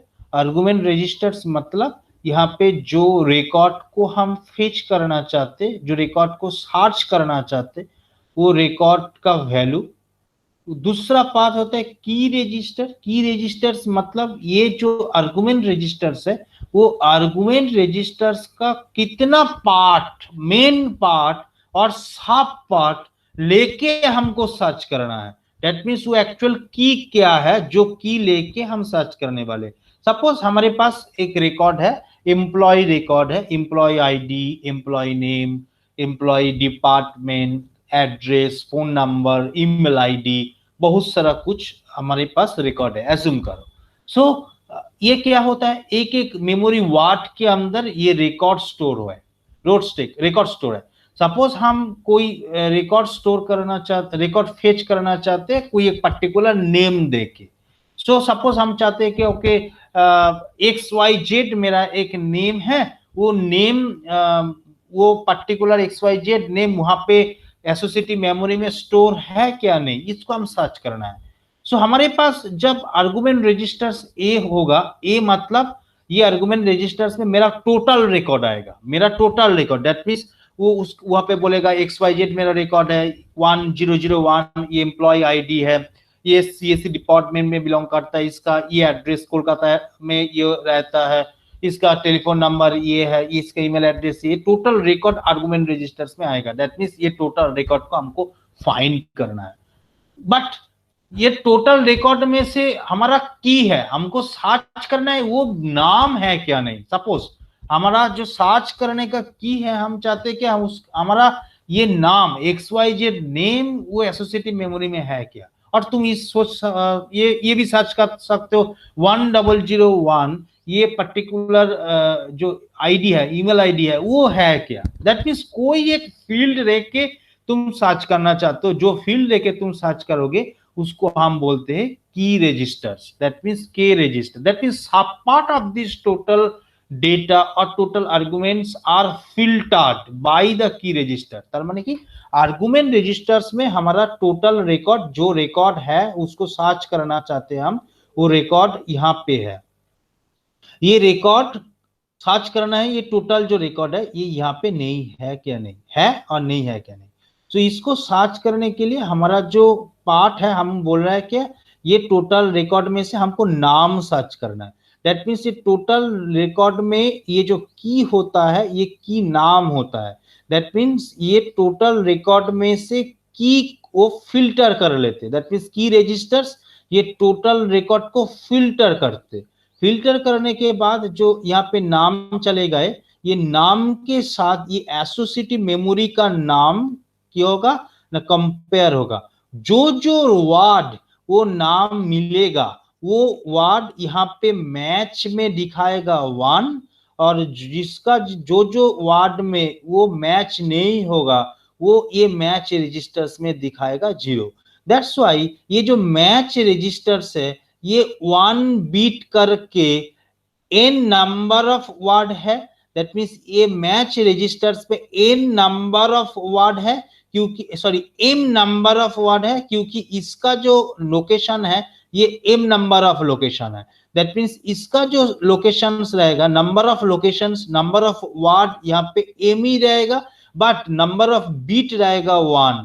ये 1 क्या होगा, ये जो रिकॉर्ड, दैट मींस जो लोकेशन, जो वार्ड में वो मैच मिलेगा वो बीट यहाँ पे 1 हो जाएगा। जो मैच यहाँ पे नहीं होगा, जो वार्ड में ये मैच नहीं होगा वहां पे वो 0 होगा। दैट मीन्स जब की यहाँ पे जा रहा है तब ये जो पर्टिकुलर मेमोरी सेल एक्टिव हो रहा है और वह उसका जो स्कीम है, उसका जो सर्चिंग स्कीम है, वो सर्चिंग स्कीम के हिसाब से पैरेलली कुछ बीट, कुछ मैच बीट यहाँ पे 1 हो रहा है, कुछ मैच बीट यहाँ पे 0 हो रहा है। दैट मीन्स ये जो काम हो रहा है ये पैरेलली हो रहा है। दैट मीन्स जो मैच बीट यहाँ पे 1 हो रहा है उसका रिकॉर्ड यहाँ से हम निकल रहे हैं, ठीक है, यहाँ से हम निकल रहे हैं। दैट इज द आउटपुट, एक रजिस्टर से होता है, ये आउटपुट से निकल रहा है। इनपुट मतलब कुछ बाहर वाला डेटा को हम ये एसोसिएटिव मेमोरी में स्टोर करना चाहते हैं। दैट मीन्स ये एसोसिएटिव मेमोरी में जो फ्री लोकेशन होगा, फास्ट फ्री लोकेशन होगा, वहां पे वो स्टोर करेगा, कंपेयर नहीं करेगा कौन सा लोकेशन में स्टोर हो रहा है, जस्ट यहाँ पे फ्री लोकेशन में स्टोर कर देगा। रीड और राइट क्या है, हमको रीड ऑपरेशंस चलाना है कि राइट ऑपरेशंस चलाना है। जब हम रीड ऑपरेशंस चलाएंगे, हम रीड करेंगे, कौन सा डेटा को रीड करेंगे, रीड करने के लिए हमारे एक डेटा देना होगा, ये रिकॉर्ड देना होगा, ये रिकॉर्ड मेरा आर्गुमेंट रजिस्टर्स में होगा। इसमें से जो की फील्ड है जिसके साथ वो सर्च करेगा वो की फील्ड यहाँ पे आएगा, दैट मींस ये की एक्टिव होगा। सो ये पर्टिकुलर लोकेशन वो की के हिसाब से यहाँ पे वो सर्च होगा। वो सर्च होने के बाद जो मैच मिलेगा यहाँ पे मैच आएगा, जो मैच नहीं मिलेगा 0 आएगा। जो सेल, दैट मींस जो वार्ड में मैच मिल रहा है वहां पे वहां से यहाँ पे आउटपुट निकल रहा है। सो ये हो गया तुम्हारा जो एसोसिएटिव मेमोरी का ब्लॉक डायग्राम। सो एक एग्जांपल से समझ लेते क्या होता। सपोज हमारे जो भी डेटा मेरा कंप्यूटर सिस्टम्स में स्टोर होता है वो बाइनरी के हिसाब से स्टोर होता है। सपोज हमारे पास जो कुछ रिकॉर्ड यहाँ पे है, record suppose W1, W2, W3 करके बहुत सारा रिकॉर्ड यहाँ पे स्टोर है। क्या है ये रिकॉर्ड स्टोर है, सपोज एज्यूम कर लेते यहाँ पे एम्प्लॉय आईडी, एम्प्लॉय नेम, सोच लेते यहाँ पे address, date of birth, phone number, department, email ID, सब कुछ ये एसोसिएटिव मेमोरी में एक एक वर्ड में स्टोर है। डेट भी सेम नंबर्स वर्ड है और उस रिकॉर्ड को स्टोर करने के लिए n बीट लग रहा है, ठीक है। सपोज हम चाहते हैं क्या, मेरा जो रिकॉर्ड है, रिकॉर्ड को हम सर्च करना है, कौन सा रिकॉर्ड 101111100, ये रिकॉर्ड को हमको सर्च करना है। दैट मींस ये रिकॉर्ड मेरा आर्गुमेंट रजिस्टर्स में चले आएगा। दैट मींस ये टोटल रिकॉर्ड है, उसमें से तुम ये टोटल रिकॉर्ड को भी पास कर सकते हो और तुम चाहते हो कि इसका जो सब पार्ट है, ये सब पार्ट को भी तुम पास कर सकते हो, ठीक है। तुम कौन सा पार्ट को पास करना चाहते हो, इसके लिए तुम्हारा की रजिस्टर्स है। की रजिस्टर्स में जो वैल्यू आएगा उसके हिसाब से ये रिकॉर्ड पास होगा एसोसिएटिव मेमोरी के ऊपर, और एसोसिएटिव मेमोरी का सेल है उसको चेक करके यहाँ पे मैच और डोंट मैच दिखाएगा। सो दैट मीन्स की रजिस्टर्स का एक वैल्यू होता है टोटल रिकॉर्ड को फिल्टर करने का। फिल्टर, टोटल रिकॉर्ड एक साथ आ सकता है और कुछ पार्ट वहां पे चेक हो सकता है। वो क्या होगा वो डिपेंड करता है की रजिस्टर्स के ऊपर क्या वैल्यू है। ओके, हम चाहते हैं क्या की रजिस्टर्स में उसका वैल्यू हो गया क्या, देखो की रजिस्टर्स में वैल्यू हो गया 111000। दैट मींस की रजिस्टर्स में जितना बिट 1 है वो बिट मतलब आर्गुमेंट रजिस्टर्स में वो नंबर ऑफ बीट ही मेरा की बिट है। सपोज यहाँ पे 111 की रजिस्टर्स में 3 है, मतलब आर्गुमेंट रजिस्टर्स में ये 3 बीट मेरा की है। दैट मींस हमको जो मैच करना है ये 3 बीट लेके मैच करना है, रिमेनिंग को मैच नहीं करना है। रिमेनिंग मतलब रिमेनिंग मेरा 0000 दिख रहा है, ठीक है। रिमेनिंग मेरा 000 क्यों है, 000 मतलब इसको हमको मैच नहीं करना है, हमको मैच करना है ओनली ये वाला पोर्शन। दैट मींस जो पोर्शंस को मैच करना है वो पोर्शंस को हम यहाँ पे दिखाएंगे। हम चाहते हैं क्या टोटल को मैच करना है। सो दैट मींस टोटल को जब हम मैच करेंगे की हो जाएगा क्या, टोटल 1 हो जाएगा, टोटल 1 हो जाएगा। टोटल 0 होगा तो क्या होगा, ये आर्गुमेंट से यहाँ पे मैच नहीं होगा क्योंकि कुछ की नहीं आ रहा है, कुछ की यहाँ पे कुछ यहाँ पे नहीं आ रहा है, कुछ की यहाँ पे नहीं आ रहा है। बट 111 सब 111 हो गया, मतलब हमारा टोटल रिकॉर्ड को सर्च करना है। बट यहाँ पे क्या दिखा रहा है, यहाँ पे 31 की का वैल्यू 31 और 5060 दिख रहा है, दैट मीन्स हमको ओनली मैच करना है ये तीनों बीट मैच करना है, ये तीनों बीट यहाँ पे है और यहाँ पे है क्या नहीं, दैट मीन्स एसोसिएटिव मेमोरी में है क्या नहीं। सो इसके लिए क्या करेगा, पहले 101 के साथ जब हम ये डेटा को फेच करेंगे, हमको वाट को फेच करना नहीं, दैट मीन्स लोकेशंस को सर्च करना नहीं, एक्सेस करना नहीं, हम डायरेक्ट यहाँ को फेच करेंगे, सर्च करेंगे। 101 के साथ 100 ये मैच नहीं हो रहा है, that means don't match, no match. No match मतलब यहाँ पे जो मैच रजिस्टर्स है वो W1 वर्ड में 0 आ गए। सो अगेन W2 से जब मैच हो रहा है, देखो 101 में मैच हो रहा है, 101 में मैच हो रहा है, ये रिमेनिंग पोर्शंस को मैच नहीं कर रहा है। देखो ये पोर्शंस और ये पोर्शन अलग है, बट हमारा की दिया गया है इसको मैच करना है, दैट मीन्स ये नाम को मैच करना है। सपोज कोई एक नाम को मैच करना है, ये नाम कौन सा कितना नंबर ऑफ नाम यहाँ पे है इसको सर्च करना है। सो जब हम 101 दे रहा है, सपोज 101 कोई एम्प्लॉय का नाम है, सो 101 डिफरेंट वर्ड्स के साथ मैच कर रहा है, जो 101 मैच कर रहा है उसके हिसाब से यहाँ पे मैच रजिस्टर्स 1 मिल रहा है। दैट मीन्स जो वर्ड में ये 101 मैच होगा वो पर्टिकुलर वर्ड यहाँ पे 11 आएगा और उसके हिसाब से यहाँ पे आउटपुट निकालेगा। ओके, हमारे साथ जब 101 ये नाम मेरा ये वर्ड में ये नाम मिल रहा है। सो ये एक्चुअल होता है ब्लॉक डायग्राम्स और एक्सेस करने का तरीका। सो ये समझो कि आर्गुमेंट रजिस्टर्स जो होता है वो पर्टिकुलर रिकॉर्ड को सर्च करना है, रिकॉर्ड में से कौन सा पार्ट को मेनली सर्च करना है वो की रजिस्टर्स में आएगा। की रजिस्टर्स में टोटल रिकॉर्ड भी आ सकता है और सब पार्ट ऑफ द रिकॉर्ड आ सकता है। दैट मीन्स की रजिस्टर्स फिल्टर कर रहा है तुम्हारा आर्गुमेंट रजिस्टर्स का जो वैल्यू है उसको, ठीक है। सो की रजिस्टर्स में जब 111 आएगा, जो जितना बिट 111 आएगा उतना बिट यहाँ पे एसोसिएट मेमोरी के साथ कंपेयर होगा, ठीक है। जितना नंबर नहीं आएगा वो कंपेयर नहीं होगा। ओके, हम लाइन में है तो हेलो, হ্যাঁ স্যার লাইনে। ओके। স্যার এই ব্লক ডায়াগ্রামটা স্যার ঠিক কিছু বুঝলাম না, আপনি আরেকবার বলুন। ब्लॉक डायग्राम का क्या है, सपोज ब्लॉक डायग्राम हम सोच रहे हैं, कोई बोलो, हम दिख रहे हैं। चलो सपोज हमारे पास कोई एक रिकॉर्ड है, ठीक है। ये ब्लॉक डायग्राम को देखो, ठीक है। हमारे पास एक रिकॉर्ड है, जस्ट अ मिनट, हम ये छोड़ देते। सपोज मेरे पास रिकॉर्ड है, कोई एम्प्लॉय आईडी है, सपोज कोई एम्प्लॉय आईडी है, सपोज नेम है, सपोज उसका एड्रेस है, ठीक है, एड्रेस है। ये मेरा फील्ड है, कोई एक टेबल है, टेबल का पूरे डेटाबेस मैनेजमेंट पढ़े हो, ये पर्टिकुलर कोई एक फील्ड है, ठीक है। सो सपोज कोई एक जो रिकॉर्ड है, कोई एम्प्लॉय का सपोज आईडी है 101, ठीक है। हम यहाँ पे बाइनरी फॉर्मेट में दिखा रहे हैं क्योंकि यहाँ पे जो डेटा रिकॉर्ड यहाँ पे स्टोर होगा और डेटा जो फेच होगा वो बाइनरी फॉर्मेट में होगा, ठीक है। सपोज हम एज्यूम कर लेते हैं हमारे पास एक वर्ड है W1 बोल के एक वर्ड है, उसके अंदर 101 मेरा एम्प्लॉय आईडी है और कोई एक नेम है, सपोज सैमुअल कर्मकार कोई नेम है। वो सैमुअल कर्मकार जो नेम है, सपोज हम ये इस तरीके से कुछ बिट से स्टोर हो रहा है। और सपोज कोई एड्रेस है, एड्रेस सपोज कोई 12/7 कोलकाता सपोज 124 इसके हिसाब से दे रहा है। यहाँ पे भी जो स्टोर हो रहा है वो बाइनरी के डिजिट से भी स्टोर हो रहा है, सपोज ये पर्टिकुलर रिकॉर्ड स्टोर है। दूसरा कोई और एक रिकॉर्ड है, सपोज WT मेरा और एक रिकॉर्ड स्टोर हो रहा है, कोई एक एम्प्लॉय का आईडी है सपोज 110, ये भी हम बाइनरी में कन्वर्ट करके बोल रहे हैं।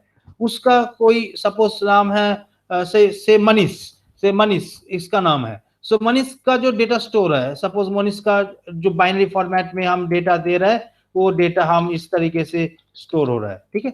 और उसका सपोज उसका जो लोकेशंस में वो अभी है, उसका जो एड्रेस है सपोज कोलकाता मानिकतला। सो कोलकाता मानिकतला मतलब उसका कुछ एड्रेस है, सपोज एड्रेस हमने इस तरीके से बाइनरी फॉर्मेट में स्टोर हुआ है, ठीक है, स्टोर हुआ है।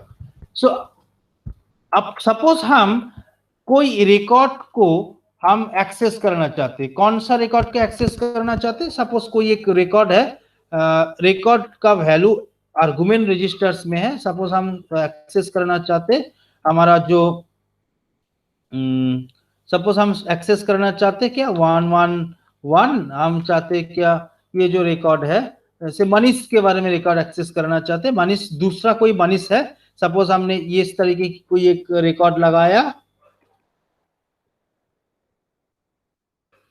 ठीक है, और उसका उसका कोई और एक लोकेशन है, उसका कोई सोचो और एक लोकेशन से, सपोज चंदननगर में रहते, सो चंदननगर में सपोज रहते, इसके हिसाब से उसका डेटा स्टोर हुआ है, ठीक है। सो ये मेरा आर्गुमेंट है, दैट मीन्स ये W1 W2 मत नहीं, बहुत सारा W, दैट मीन्स बहुत सारा वर्ड एसोसिएटिव मेमोरी में है, क्योंकि हमको डेटा फेच करना है, और डेटा स्टोर जब करेंगे कोई एक फ्री स्पेस, फास्ट जो फ्री स्पेस है उस डेटा को हम स्टोर करेंगे, बट हमको एक्सेस करने का तरीका यहाँ पे हमने दिखाया है, यही थोड़ा क्रिटिकल है, क्योंकि डेटा प्रोसेसिंग के लिए एक्सेस करना, सर्च करना, ये मेन पार्ट होता है। सपोज हम चाहते हैं क्या, तुम चाहते हो, तुम दो काम कर सकते हो, चाह सकते हो क्या, ये टोटल जो रिकॉर्ड हमने आर्गुमेंट रजिस्टर्स में रखा है, ये आर्गुमेंट रजिस्टर्स में ये टोटल रिकॉर्ड को हम मैच करना चाहते हैं, एक हो सकता है। दूसरा हो सकता है ओनली जो मनीष बोल के कुछ जो एम्प्लॉय है उसका डेटा हमको पठाओ, ये बोल सकते हैं, तुम्हारा रिक्वायरमेंट आ सकता है, क्या आ सकता है, तुम बोल सकते हो क्या टोटल जो ये रिकॉर्ड है, ये रिकॉर्ड मनीष का, ये रिकॉर्ड मनीष बोल के दूसरा कोई आदमी है उसका ये रिकॉर्ड जो है वो रिकॉर्ड वहां पे है या क्या नहीं, ये फेच करो व उसका रिकॉर्ड हमके दिखाओ, दैट मीन्स ये आर्गुमेंट रजिस्टर्स में है, ये हो सकता है। और इसका कोई सब पार्ट मतलब तुम कोई मनीष नाम ओनली नेम लेके सर्च कर सकते हो, दैट मीन्स जो लेके सर्च करना चाहते हो वो पार्ट तुम कहाँ पे अलाओगे, की में अलाओगे। सो सपोज हम सर्च करना चाहते हैं मनीष बोल के जो एम्प्लॉय है उसको, उसका डेटा हम देखना चाहते हैं, जिसका डेटा हम फेच करना चाहते हैं, सो क्या होगा, सो की में हमको ये वाला पार्ट को एक्टिव करना है और जो रिमेनिंग पार्ट है उसको डीएक्टिव करना है।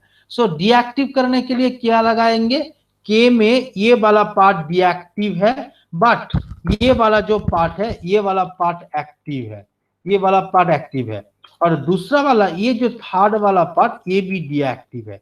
सो दैट मीन्स क्या होगा, जब ये आर्गुमेंट है और की है उसमें क्या होगा, ये वाला पार्ट यहाँ पे फिल्टर होगा। फिल्टर कैसे होगा, इसके लिए हमारे पास एंड ऑपरेशन होगा, एंड ऑपरेशन मतलब क्या होगा, इसका जब एंड करेंगे 0 0 0, ओके, इसका जब एंड करेंगे क्या आएगा 1 1 1 1, उसके बाद 0 0, उसके बाद अगेन 1 1 1 1 1, उसके बाद अगेन 0 0, उसके बाद 1 1, ओके, और उसके बाद ये वाला जो एंड ऑपरेशंस कराएंगे सब कुछ 0 होगा, ठीक है, क्योंकि 0 और 1 के साथ 1 होगा। देखो ये जो पार्ट की में आ रहा है, की से जो पार्ट यहाँ पे देखो, की से जो पार्ट यहाँ से निकल रहा है, की से जो पार्ट यहाँ पे निकल रहा है मेमोरी में जा रहा है, वो कौन सा वाला पार्ट जा रहा है, वो मनीष का नेम जा रहा है। देखो मनीष का ये नेम था,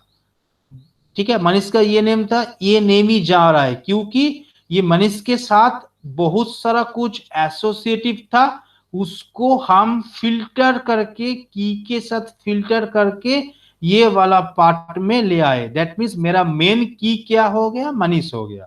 सो अब ये मनीष सर्च करेगा, कहां पे सर्च करेगा, डायरेक्ट सर्च करेगा ये वाला सेक्शंस में, डायरेक्ट वार्ड 1 वार्ड 2 वार्ड 3 से सर्च करेगा, दैट मीन्स ये वाला पोर्शंस मनीष का ये नेम है, ये नेम सर्च करेगा इसके साथ। सो पहला वाला जो पार्ट था, ये पहला वाला पार्ट में क्या निकल रहा है, मैच नहीं कर रहा है, पहला वाला पार्ट मैच नहीं कर रहा है। सो दैट्स वाई पहला वाला पार्ट से जो मैच रजिस्टर निकल रहा है ये पे 0 निकल रहा है, ये मैच रजिस्टर 0 निकल रहा है। दूसरा वाला देखो यहाँ पे मनीष का नाम है, यहाँ पे भी मनीष का नाम है, सो दूसरा वाला में भी 1 है, ठीक है। सपोज मेरे पास और एक वार्ड है, सपोज और एक वार्ड है, वहां पे मेरा कोई एक एम्प्लॉय का सपोज 111 मेरा एक एम्प्लॉय आईडी है, दूसरा वाला भी मेरा मनीष का कोई एक रिकॉर्ड है, मनीष बोल के कोई और एक एम्प्लॉय है, बट वो सपोज रहते हैं बीरभूम में, सपोज बीरभूम में सिवरी में कुछ लोकेशंस में रहते, ठीक है। तो देखो यहाँ पे भी थर्ड में जब मनीष आएगा, यहाँ पे जब मनीष निकल रहा है, मनीष के साथ जो थर्ड वर्ड है, थर्ड वर्ड में भी मैच हो रहा है, तो दैट मीन्स मेरा मैच भी यहाँ पे हो रहा है। सो ये मैच क्या हो रहा है, ये मैच पैरेलली हो रहा है, हमारा लोकेशन से साथ कोई ताल्लुक नहीं है, डायरेक्ट हम की के साथ इसका जो कंटेंट है, कंटेंट का मैच कर रहे हैं, कंटेंट का पोर्शन यहाँ पे दिया गया है, ये सेकेंड वाला कंटेंट है, ये सेकेंड वाला कंटेंट के साथ डायरेक्ट मैच हो रहा है, और ये मैच पैरेलली हो रहा है, क्योंकि पैरेलली जब हो रहा है यहाँ पे मैच रजिस्टर्स में 011, दैट मीन्स कितना कितना वर्ड के साथ वो मैच हो पा रहा है वो भी हमके पास दे रहा है। उसके बाद यहाँ पे जो वाई मतलब जो आउटपुट रजिस्टर्स आएगा, यहाँ पे जो आउटपुट रजिस्टर्स है वो आउटपुट रजिस्टर्स के जो वर्ड यहाँ पे मैच हो गया वो वर्ड को यहाँ पे वो आउटपुट निकलेगा। सो ये वर्ड निकलेगा, उसके बाद ये वर्ड 1 by 1 करके ये जो रिकॉर्ड है ये रिकॉर्ड को शो करेगा, ठीक है। सो इस तरीके से ये काम होता है एसोसिएटिव मेमोरी में। इसके लिए तुम्हारा लोकेशंस को फेच करने के बाद उसके अंदर डेटा को फेच करने का जरूरी नहीं है, डायरेक्ट तुम डेटा दोगे, वो डेटा आर्गुमेंट रजिस्टर्स में आएगा। आर्गुमेंट रजिस्टर्स में तुम चाह सकते हो टोटल रिकॉर्ड को भी सर्च कर सकते हो, तुम चाह सकते हो कोई सब part of the record search हो, जो भी तुम करना चाहते हो उसके हिसाब से की सेट होगा। की सेट होने के बाद आर्गुमेंट रजिस्टर्स और की रजिस्टर्स के ऊपर एंड ऑपरेशंस चलेगा। एंड ऑपरेशंस के होने के बाद जो रिजल्ट निकलेगा वो तुम्हारा की का वैल्यू है, दैट मीन्स जिसके साथ तुम सर्च करना चाहते हो। उसके बाद ये रिकॉर्ड एसोसिएटिव मेमोरी में आएगा। एसोसिएटिव मेमोरी का ईच सेल के साथ वो कंपेयर होगा, क्योंकि हमने बोला सेल के अंदर वो मैकेनिज्म टेक्निक है, सर्चिंग टेक्निक है, उसका सर्किटरी वही है। सो उसके साथ कंपेयर होगा। कंपेयर होने के बाद जो मैच रजिस्टर्स है, जितना जितना वार्ड में वो मैच सक्सेसफुल हुआ है वो पे 1 हो जाएगा, जहाँ पे सक्सेसफुल नहीं है वो 0 हो जाएगा। उसके बाद जो मैच सक्सेसफुल हुआ उस वार्ड को आउटपुट रजिस्टर से निकल जाएगा। सो ये हो जाएगा हमारा रिजल्ट। এটা স্যার এটা যে দিয়েছেন এটা কোথা থেকে নিয়ে এসেছেন? ওই যে ये হচ্ছে ये हम बाहर से कोई रीड वाला ऑपरेशंस दे रहे हैं, रीड हम रीड करना चाहते, हम कौन सा डेटा बाहर से रीड करना चाहते। जब हम रीड करना चाहेंगे क्या करेंगे, हमको कुछ डेटा देना होगा, वो डेटा है क्या नहीं सर्च करना होगा। सो हम रीड ऑपरेशंस चल रहा है, मतलब बाहर से कुछ डेटा आर्गुमेंट रजिस्टर से हम कीबोर्ड से दिया है, कीबोर्ड से दिया है। हाँ बोलो। এর যে স্যার এই যে ফার্স্ট পার্টটা থার্ড নম্বর পার্টটা এটা মানে কি আমার ইচ্ছে খুশি মতো দেব নাকি স্যার? এটা বুঝতে হ্যাঁ, তুমি যে পার্টটা সার্চ করতে, সাপোজ আমি চাইছি যে ওকে ये रिकॉर्ड, ये जो टोटल रिकॉर्ड है, ये टोटल रिकॉर्ड तुम्हारा, তুমি যে রেকর্ডটা সার্চ করতে চাইছো, সাপোজ আমি চাইছি যে মনীষ তোমার এমপ্লয় কোড 001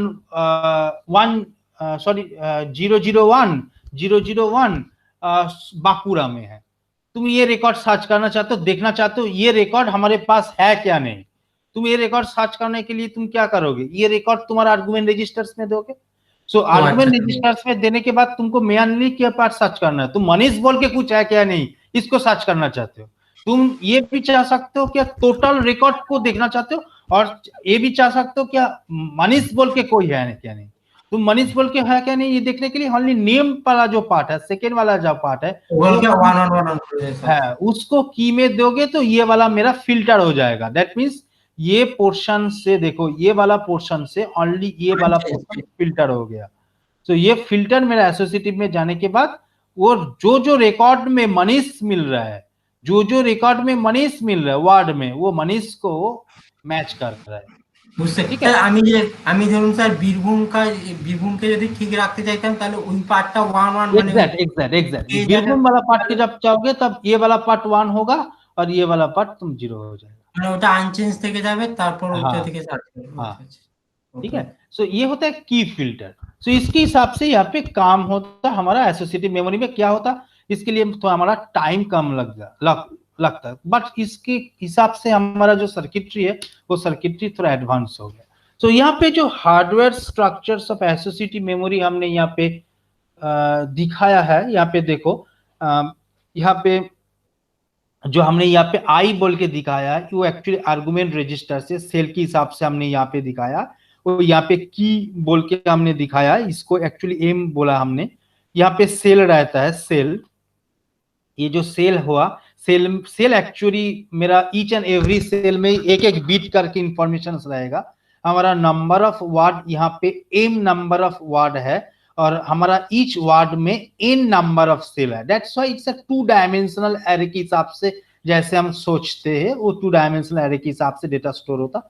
यहाँ पे देखो, यहाँ पे मैच रजिस्टर्स रहते, match registers number of word जितना रहते। यहाँ पे भी मेरा सेल में दैट मीन्स यहाँ पे जो मैच रजिस्टर्स है, यहाँ पे एक एक cell M number of cell रहता और एक एक सेल एक बीट का है। क्योंकि एक बीट का कारण क्या है, यहाँ पे 0 और 1 कोई एक होगा, मैच होगा और नहीं मैच होगा, मैच होगा तो 1, नहीं मैच होगा तो 0। उसके बाद जो आउटपुट रजिस्टर्स यहाँ पे एक एक करके एक एक वाट करके यहाँ का आउटपुट आएगा। एक एक वाट मतलब यहाँ पे जो तुम्हारा मैच रजिस्टर्स में 1 हो रहा है वो वाट का जो रिकॉर्ड्स है वो रिकॉर्ड्स को हम फेच कर रहे हैं। दैट मीन्स कोई एक की लेके सर्च करने के बाद उसका जो एसोसिएटिव रिकॉर्ड है वो एसोसिएटिव रिकॉर्ड को हम यहाँ पे दिखा रहे हैं। दैट्स व्हाई यहाँ पे मेमोरी का नाम बोला गया है एसोसिएटिव मेमोरी, ठीक है। और content addressable memory, content addressable memory मतलब हमको डायरेक्ट कंटेंट के साथ रीड करना है, हमको एड्रेस को रीड करके उसके अंदर डेटा को रीड नहीं करना है। सो ये जो डिफरेंट रजिस्टर्स है, ये डिफरेंट रजिस्टर्स के बारे में हमने बोला है। ये जो बोला है हमने रजिस्टर्स, ये जो आर्गुमेंट रजिस्टर्स होता है, रजिस्टर्स की जो की रजिस्टर्स होता है, हमने यहाँ पे जो की रजिस्टर्स के बारे में जो हमने डिस्क्रिप्शन एग्जाम्पल दिया है वही हमने यहाँ पे बोला है। तुम एक बार पढ़ लेना ये स्लाइड और स्नैपशॉट ले लेना, एक बार दे लेना, हम नोट्स भी दे देंगे। बट हमने जो चीज यहाँ पे बोला है वही हमने यहाँ पे बोला है, जो की फील्ड्स है की रजिस्टर्स में रहते हैं। और दूसरा वाला जो रजिस्टर्स एम है वो मैच रजिस्टर्स बोल जाता है। मैच रजिस्टर्स का काम है मेरा रिकॉर्ड मैच हो रहा है क्या नहीं उसको देखना, और जो आउटपुट रजिस्टर्स है it content the match the data were retrieved from the associative memory. Associative memory से हमारा जो मैच रिकॉर्ड है वो मैच रिकॉर्ड को हम निकल रहे हैं, फेच कर रहे हैं, ठीक है। सो ये हो गया मेरा एसोसिएटिव मेमोरी का काम। नेक्स्ट जो क्लास है, नेक्स्ट क्लास से हम कैचे मेमोरी स्टार्ट करेंगे। कैचे मेमोरी बहुत बड़ा इंपॉर्टेंट पार्ट है, वहाँ पे बहुत सा प्रॉब्लम्स है, वो प्रॉब्लम्स को भी हम देखेंगे कैसे प्रॉब्लम्स को सॉल्व किया जाता है। डिफरेंट मैपिंग टेक्निक है, ये मैपिंग टेक्निक को भी हम देखेंगे कैसे कैच मेमोरी से होता है। So very very important part है कैच मेमोरी। हमने आज जो पार्ट को पढ़ा है वहाँ पे कुछ इंफॉर्मेशन हमने गैदर किया है associative memory as well as associative memory में कुछ टेक्निक हमने देखा है, थोड़ा लॉजिकल सेक्शंस हमने समझा है। बट जो सेकेंडरी ऑक्सिलरी मेमोरी था वहाँ पे टोटली इंफॉर्मेशन था, समझने का जो पार्ट था टर्मिनोलॉजीज वाला समझने का पार्ट था, कोई न्यूमेरिकल पार्ट और बहुत सारा लॉजिकल सेक्शंस नहीं है। बट कैचे मेमोरी में बहुत सारा लॉजिकल सेक्शंस है, वो उसको हमको समझना है। As well as virtual memory में भी कुछ हद तक लॉजिकल सेक्शन है उसको समझना है, ठीक है। सो आज जो पार्ट हमने डिस्कस किया है वहां पे किसी का कुछ डाउट है तो हमको बोल सकते हो,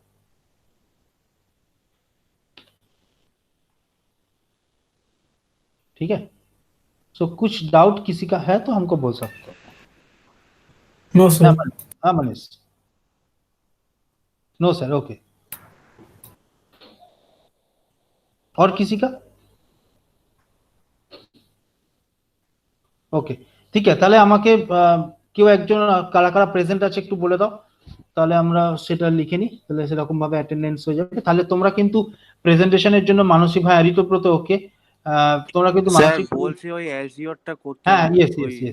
ইয়েস ওয়েট করো, একটু ওয়েট করো, অ্যাজিওর নিয়ে আমরা এটা শেষ করে দিই, তারপরে অ্যাজিওর নিয়ে আসছি।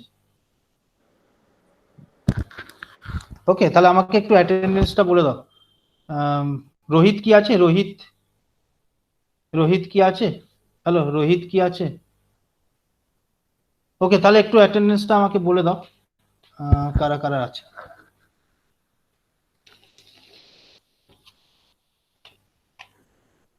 আচ্ছা, রোল নাম্বার 1 প্রেজেন্ট আছে, রোল নাম্বার 2 সৌমাল্য ছিল না? রোল নাম্বার 2 ছিল, okay. Roll number 3, yes sir 4, Yes, sir. 5, 5 নেই, ওকে। 6,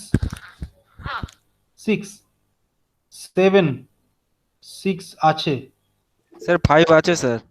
ওকে। 5 আছে, 6 আছে, ওকে। 7 আছে, 7 আছে, 7 নেই। অজিত আসেনি আজকে। 8, রোল নাম্বার 8 আছে, ইয়েস স্যার, ইয়েস স্যার। 8 আছে বিভু। 9, 9 আছে, 9 রাজশ্রী আছে। 10 নেই। 11 আছে, 11 নেই। 12 Yes, sir. আছে, সাইদ ছিল 13। 11 নেই, 11 Yes, sir. Rohit sir 11 Rohit नहीं है सर शायद রোহিত নেই, ওকে ওকে, ঠিক আছে। তাহলে আমাদের 11 নেই, 7 নেই, আর 10 তো মনে হয় নেই, ওকে, ঠিক আছে, okay sir okay. Thank you. তাহলে তোমরা লিভ করতে পারো, আর আমরা নেক্সট যখন বসবো তখন আমরা ক্যাশে মেমোরিটা ডিটেলস কমপ্লিট করে নেবো, ओके सर ঠিক আছে, ওকে। তোমরা লিভ করতে পারো, কোনো অসুবিধা নেই। স্যার